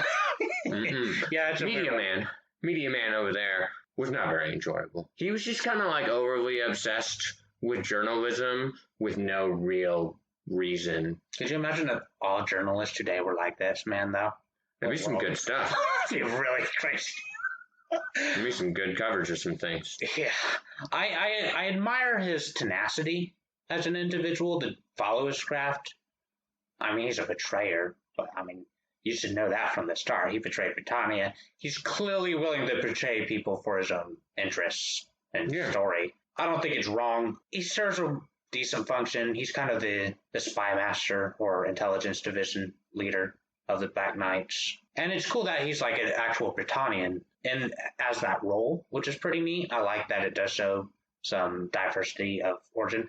Of course, the Luce being Britannian, a Britannian prince, no less, is significant, but not everybody knows that. So I think it's a cool idea, and I think people end up really disliking him, but that's because he betrays everybody, and it's okay. Yeah, but he betrays people at the end of season 1, right? Him and India girl, right, Rakshika, they just run away. Yeah, they do. Right, and Kaguya runs away too, but she has basically no one to protect her anymore. Yeah, because they're all trying to do stupid things, and so I feel like she gets sent away. But I don't know that because we don't explain that. Yeah, it's definitely because they're all around Nina when her bomb doesn't work out, and then magically they did not get caught. Well, Void agreed to the ceasefire. Oh yeah. So they agreed to the ceasefire, and then they parted ways. Now I don't know that. Again, didn't explain anything. That's a fair assumption. I also don't particularly like that we're Earl of Pudding. Never explaining that. Yeah, I wish that was explained. Another name problem. C2's name. We teased that. We spent a whole good amount of time on it. We use that as a plot device. Yeah. You know what I don't know? Her name. Yeah, I don't know C2's name. That's never revealed. And that really bothered me. I don't think that will ever be revealed. I knew I was not getting it, but I wanted it. I would like to know it, but at the same time, I don't think it's important for me to know it. It's more important that Lelouch knows it and uses it when he uses it. But he never uses it again. He doesn't use it again. Right. He teases that he knows it to Mao. Yeah, but if he had called out to her when she was fallen and thought elevator status or something, and we had revealed the name there, great point. That would have been cool. You know what you did? You gave me some information. You showed me a character connection. You did something. We didn't do that. That would have actually been really cool. I know it would have been good. That would have been because I've sat here and thought about all the things we could have done instead of really paying good attention because I was so bored. That's fine. Yeah, I can't think of anybody else that's really worth talking about. Now, the really important point is that C2's rear is very prevalent in all the openings. It's very important. It is. Which is, kind of. I mean, it's not it's not lingering. It's quick, but it does show up. Every time, though. It's basically every opening. I think the last one doesn't. But the openings are all just kind of like whatever. Most of the songs suck except for the end one. Well, Colors, which is the first one, the first opening, is really highly rated. People actually really like that opening. It's fine. It doesn't suck. It's just not good. Like, I'm just not very engaged in it. I like the fifth one a lot. And I a lot of people don't like 3, the 2-episode one at the end of season 1. I don't even remember it at this point. But I like the song on it, and it's just it's the one that's just a bunch of steals, and that kind of get reflected. And then Shirley's the one that just, for some reason, has the crappiest image. Oh, yeah, she got screwed over. That's right. Yeah, okay. Yeah. I got you. Yep. Yeah, that was not very good. I didn't particularly enjoy that. But they failed in the auditory department, basically at all times. But before we get to why they failed, we can talk about the endings since we're already on openings. The endings were not very good. Well, most of them are just like visually, I'm fine with them. Yeah. But musically, I very rarely come across an ending that makes me go, wow, that was good. The Almost All Stop. Geass is one of the few that I can generally point to and be like, that has a couple good openings in its final act season. Other than that, I generally don't like openings. Openings and endings? Okay. Endings. That's what I thought we were talking about. Specifically endings, yeah. Openings, there's a lot of good openings in anime. That's fine. Openings are generally pretty good. Yeah. But I was kind of hating on these openings. Not really hating on them, but I was just kind of like, okay. They're not great. They're fine. They serve their purpose. You had to have it because it's an anime, and we need this experience in the anime. Yeah. But Horns was the name of the game in audio. Because, my gosh, horns were prevalent as a mood setting all the time. And we did it really bad in the first half of the first season. And then we kind of left it alone. And then we kind of left it alone for a little bit into season 2. And then we brought it back. Kind of in caps. But we didn't it wasn't as strong as it was at the beginning. No. But it was bad still. And then auditorily, we had choir arrangements. Whoo! I would have rather listened to that sound I just made than either choir arrangements or horns. That would be for bizarre. Every scene. It'd be just as mood setting as horns was. I don't think horns is bad every scene. Where I think when it's like more trumpets, because I don't think it's always trumpets. I think it's sometimes trumpets, sometimes it's, I don't know. I don't know what brass instruments they are, right? It's not relevant to me. It's the same sound. But I think sometimes it works, especially when you're looking at like Charles or something and you have some horns blaring as like an imperial kind of thing. That's fine. The imperial thing's a choral arrangement. Yeah, but I think there are times where it's also just trumpets. There's horns as like an introductory thing, I think. And that's fine. Yeah, you can use them. Yeah. Not every scene, though. They do it a lot in the first, 10, 12 episodes or so. It's a lot. It's really weird.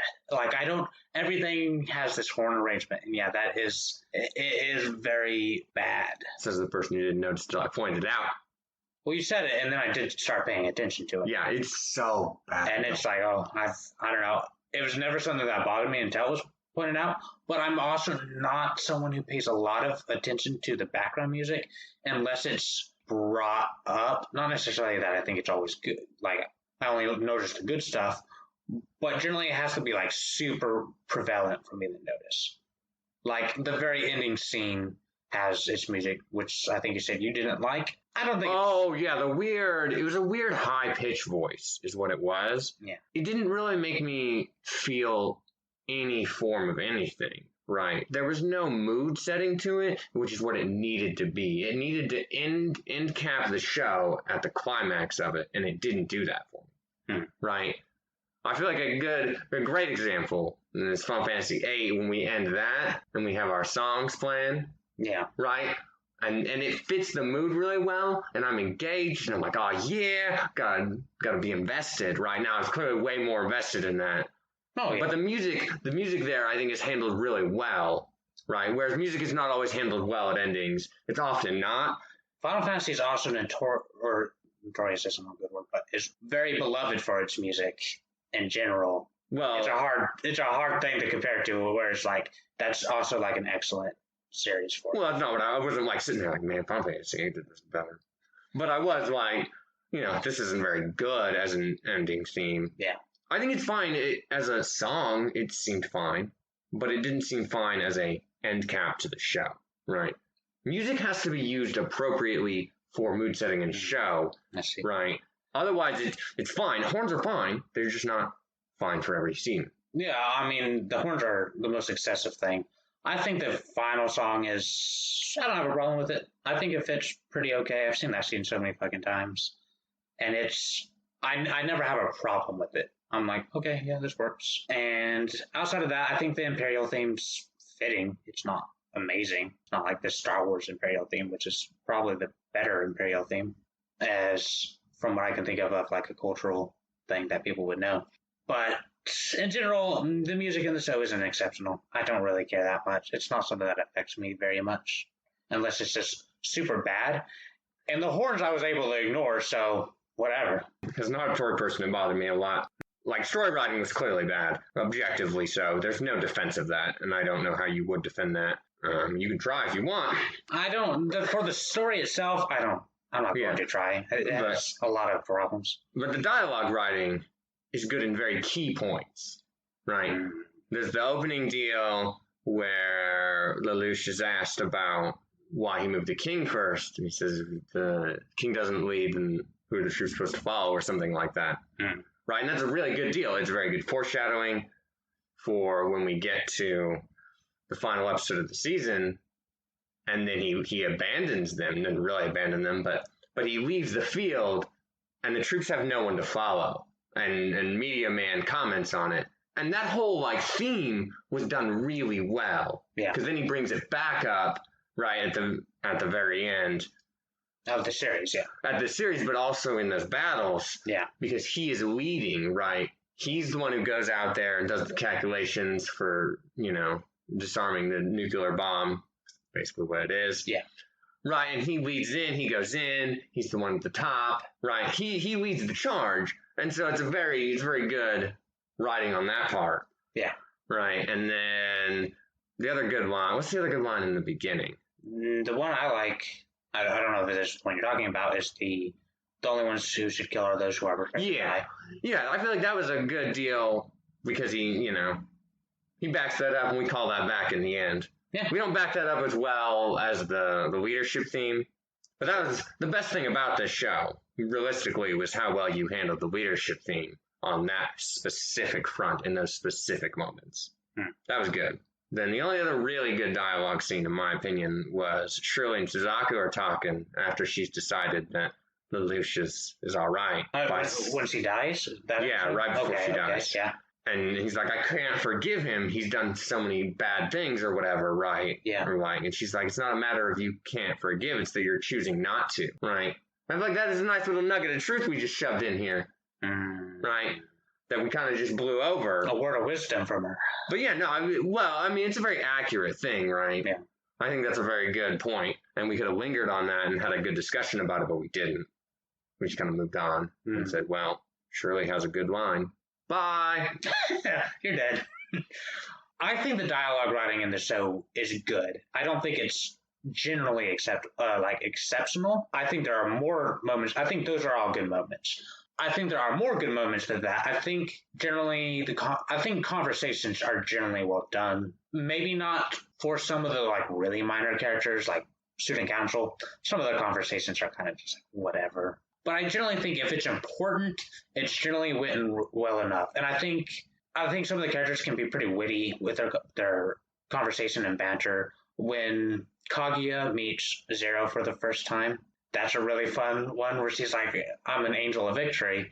And he's like, well, that's great, but I've already signed a deal with the devil. And the glance on that's really good too, though, where he glances over to C2. Like she feels kind of guilty, it looks like, too. That's a really good line that I really like. And I think there's lines like that sprinkled throughout that's the one that comes to mind that I think is a really fun line. Oh, that and then the Warlock line that I mentioned earlier. I'm a big fan of that line. That was cheesy. I was done with the show by that point. It is cheesy, but I'm not I like cheese, so it's not a big deal. So I do think there are moments of excellence, but it's generally good, and then there's a couple of times where it's not great. But I don't think, overall, I do think dialogue is well done. It's good. Yeah. It's not great most of the time, and I don't care about these characters more than half the time. So it's not helpful, right, in the end. The only other moment where I thought things were done well, but it's partially dialogue and partially how the scene plays itself out, is good old Kaguya, because she's the best. Not really. Lloyd trumps her out, but she's pretty close over there with Millie. Is after Zero does something stupid, right? Where they're not sure. I don't remember what he did anymore. But then she like runs up and is like, "Oh, future husband, blah blah. What happened with this?" And she like takes the charge and like ruins all their smoke of being able to like say something and really make it a conflicting situation. She defused that whole situation. Yeah. And got answers in a real good fashion, right? But that's on her character. That's not so much as the writing carried that. Yeah. Her character carried the scene. I mean, I think you are definitely correct there in that scene. I never really put much thought into that scene. That's one of the scenes where your auditory actually worked because we had nothing.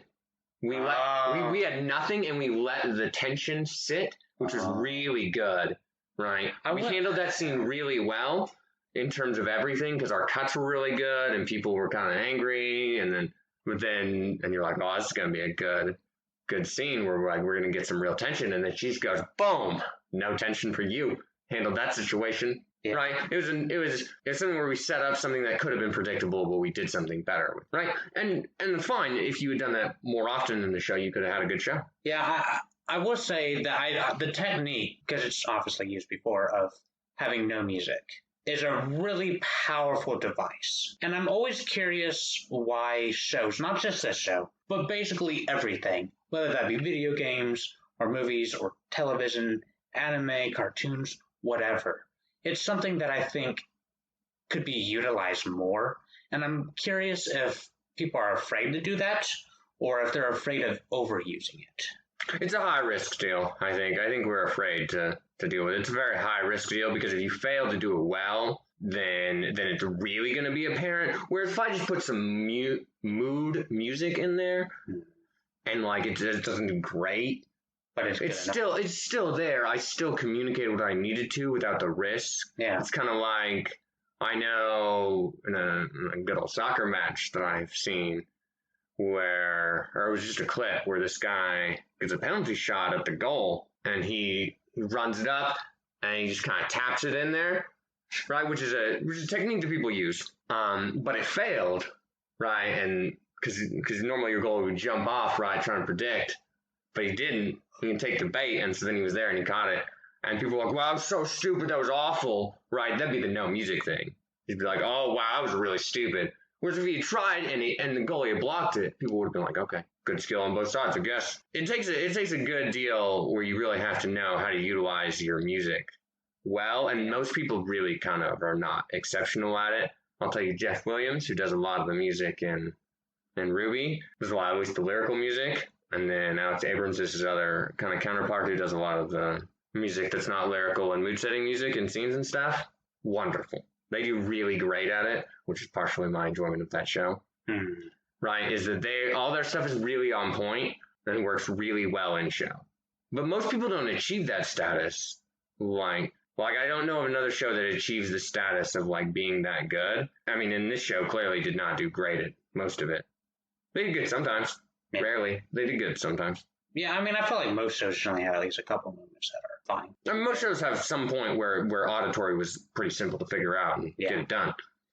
I mean, my favorite example of auditory has always been Lord of the Rings, the film trilogy. I always think that's exceptional, but I've not watched that in so long. Yeah, I can't wait till we watch it and then you just sit here and bash the music. Because I'd just be like, you're insane. Well, I know the Enya track is good, but now we're real off track. Cinematography. I mean, their cuts are boring for the most part, and their cuts are really weird and bad a lot of other times. When cuts are handled well, it's fine, but generally everything else is also going good. Yeah, I don't think this show's as exceptional in this department at all. I think it's serviceable throughout. There's a couple weird ones, but in general, I think it's done fine. There's a lot of weird cuts in this show. But it's definitely not a standout part of the show at all. But along with that, you have your art style. The clamp art style. And the clamp art style is not good. I moved on because I'm not a super visual person, and I had moved on like 3 episodes in. I was like, whatever. I don't care anymore. It's fine. Except the hand movement things kept getting to me. The phone structure is the nonsense of how you accomplish some of those hand motions are a little ridiculous. The scenario art styles and your mech art styles are fine, but just your character art style is the only thing that Clamp is credited for in credits. It's just characters. Yeah. And so all the others are serviceable. They're not exceptional. They're serviceable. From what I understand, I want to say Clamp is a team of some women. When we looked at this the first time talking about the art style before we watched it, it's an all-female team. Yeah, and so that's pretty cool. Now, I know that they did not have any input on the characters. It was just strictly like, design them for us, please. Yeah, they're in the credits. Yeah, character design is Clamp. Yeah, and it's actually the thing that kept me off from watching the show the longest, was the art style. I didn't hate it, but I was wary of it. Like, people love this show. And I'm like, yeah, but this art style, I'm kind of questioning it. And eventually I just got around to watching it. And I think in scene, while you're watching it, it's fine. It's when I sit there and look at like a portrait of it that I go, it's weird. I don't think the movements are bad in the show. And sometimes when they're standing there talking to each other, I think their character design actually looks pretty nice. And other times I think it looks ridiculous. It's a very inconsistent thing to me too, is because sometimes they look like sticks, like just how skinny they are, and then other times they body shaming people, and then sometimes they just don't look like they look more like a more healthy individual, and it's like and then you get like the one character who's like actually pretty rotund, Bartley, I think his name was. That's like Clovis's general, I think he was. Yeah, I remember what he was, and like he's a more rotund, round guy. You don't have many characters like that. Well, let's be real. That's just media in general. Yeah. Whether there's a visual component to it or not, most people are not going to be described as large. Yeah. If it's a book, they're going to be nice and fit people. Yeah, probably. Right, unless they're bad, and then they could be larger. Which is sadly not entirely true, but it's sadly semi-accurate. It's fine. I moved on from the art style pretty quickly. Yeah, I don't think it's bad. I don't think it's amazing. I think it fits well enough for the show. It does look better in motion and in animation. Yeah. Than it does on stills. Yeah. Stills look really, really awkward. Although I do think some of the like postcard artwork in the endings can be pretty good. So it's just this weird thing where I'm like, sometimes it's good, sometimes it's bad. Generally, it's fine. Well, the artwork at the ending is going to be dependent on their other art team, not on Clamp, because Clamp's only deal is characters, right? That's where you have to separate that. I suppose, yeah. Right. They are the only people, and they might have submitted designs that are then animated differently based on other things. You don't know how that works. Yeah, I don't know. But, I mean, their influence is very clear, right? You look at anything else that Clamp has done, which I don't know other things, but I've looked at pictures of other things they've done. I'm like, well, yep, that's you. It's identifiable. You. Good job, guys.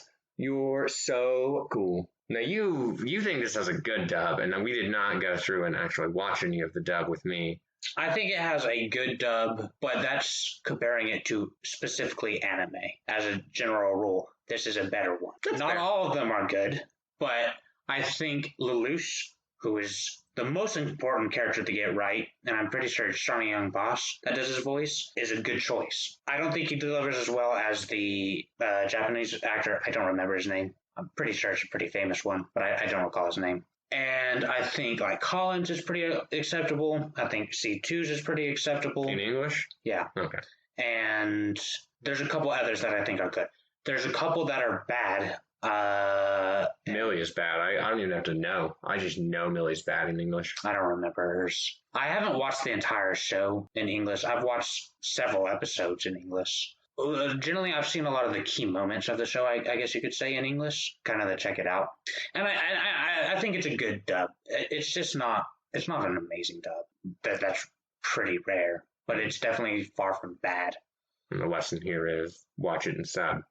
I think because it's an anime. I think it's a better way to watch it for sure. But if you do watch a dub because you're somebody who hates subs, plenty of people like that, it's not bad. There's way worse. So it's not like a terrible option. I don't like some of the dialogue changes. So like the witch and warlock scene in English is witch and I think devil or demon. And I don't think that plays as well because warlock is like an actual direct male counterpart in this scenario. And I think the translation from a direct translation is that she is a magic girl and he would be a magic boy or something, which doesn't translate to English in a positive way. I think witch is a really good localization term, and I think warlock would fit really well with it. So. No, I like witch and demon. No, I don't. As a better deal because she is the one who's giving the power, right? She's the one in control, right? And so that their relationship works better that way. I don't think it matters in the end. That scene would be just as cheesy either way. Yeah. So I'm gonna move on. I don't really care enough about that. It's the only one that I can think of that has like a. But going off of the official sub, I like the sub more for localization. But I don't think the English is terrible or anything like that. I think the show does well in not having like filler. Like I think the season 1 has a couple of filler episodes with the cat with the helmet on the head, which with all of its episodes that aren't really that relevant, generally it ends with something relevant. And then you get something like the school festival, but I actually think there are events in the school festival that are important for character moments, which justifies it perfectly fine for me. I also think the pizza flying off in C2 just kind of being so sad about it is probably the funniest moment in the show to me. I really think that's hilarious. And then you get like the third Mao episode is...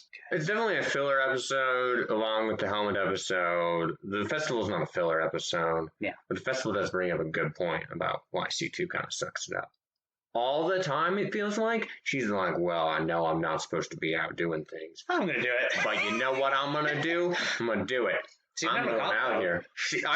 Results are results, such as nonsense having to happen to protect you. Good old pizza girl over there. That's a grade A level of nonsense that had to happen. Also, another like magical contingency plan, because his out of that is, he's used his Geass on someone to have a contingency plan to create smoke. Glitter dust is really what it basically is. Oh, glitter smoke. Yeah. Right, and it's just like, I don't think that's unreasonable. Or it was something that was always kind of part of the festival, but he just triggered it early. Yeah, it's not explained, but yeah, I took the negative on it because I was negative by that point, way before that point. Oh, I'm sure that's pretty late. Back to the point, it does not really have things that I would consider filler very often, which is fine, but you didn't do much with not having a lot of filler.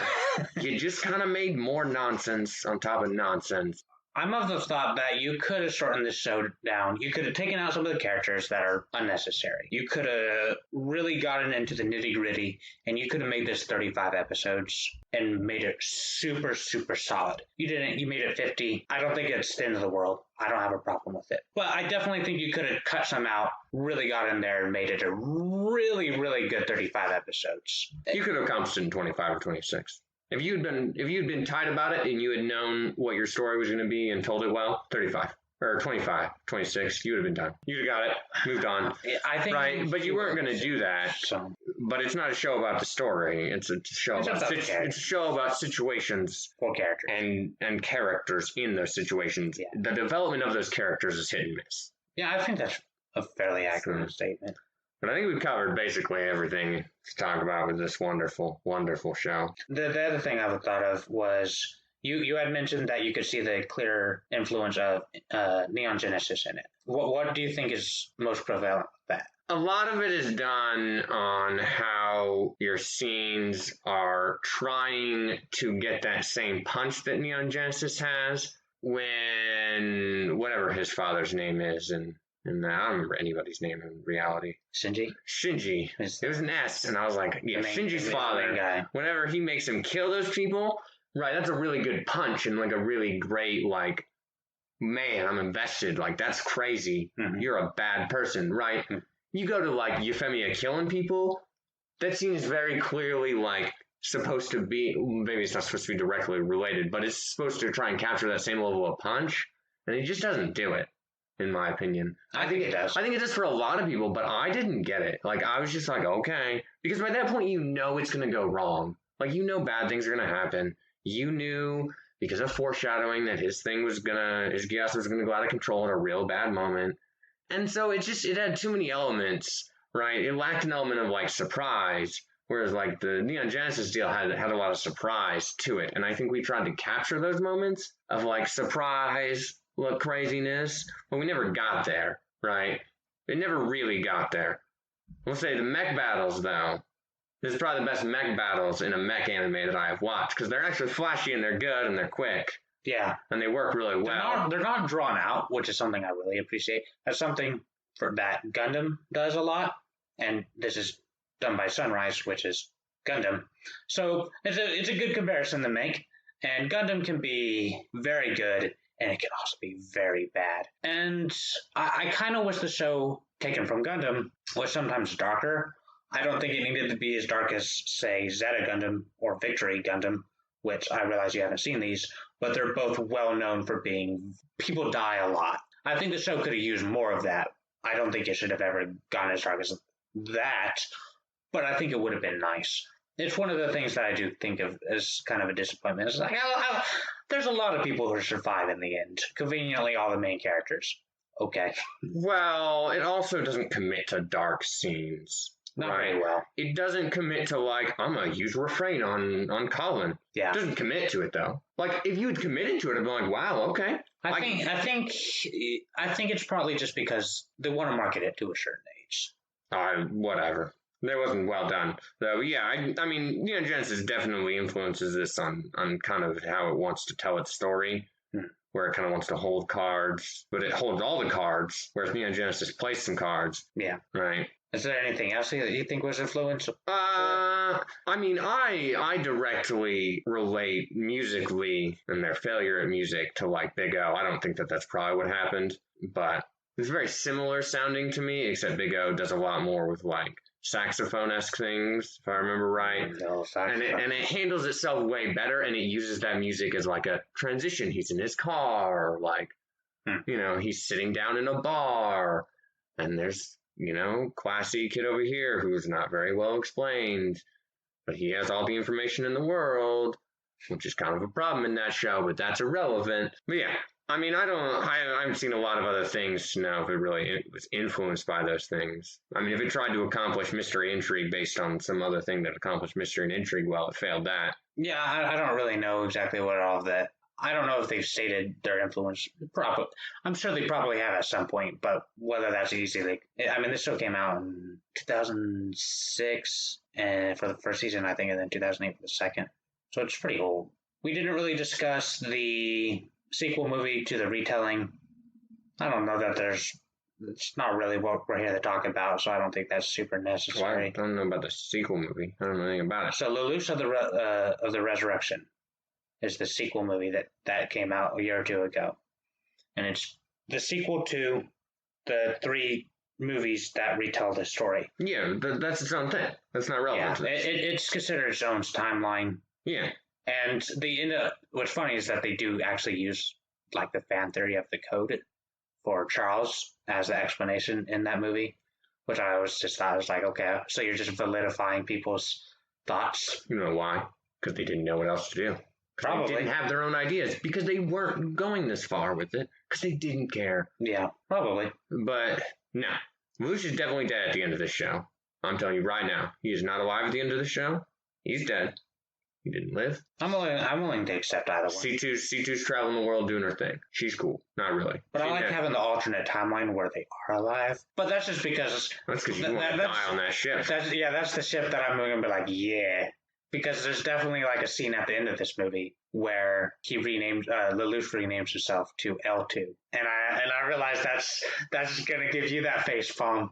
But I was like, yeah. That's stupid. That is so unbelievably on point that it's so bad. Oh, I think it's great. It's so bad. But yeah, no, this show could have done a lot of better things. It didn't. That's sad. All right, well, I think we've probably talked about everything. From an objective standpoint, I think it's lower. But on an enjoyment standpoint, it's much higher. So on a more objective point, I would give it more like an 8. But on my enjoyment level, it's like a solid 9.5. I'm giving this a 4 out of 10. Have at us.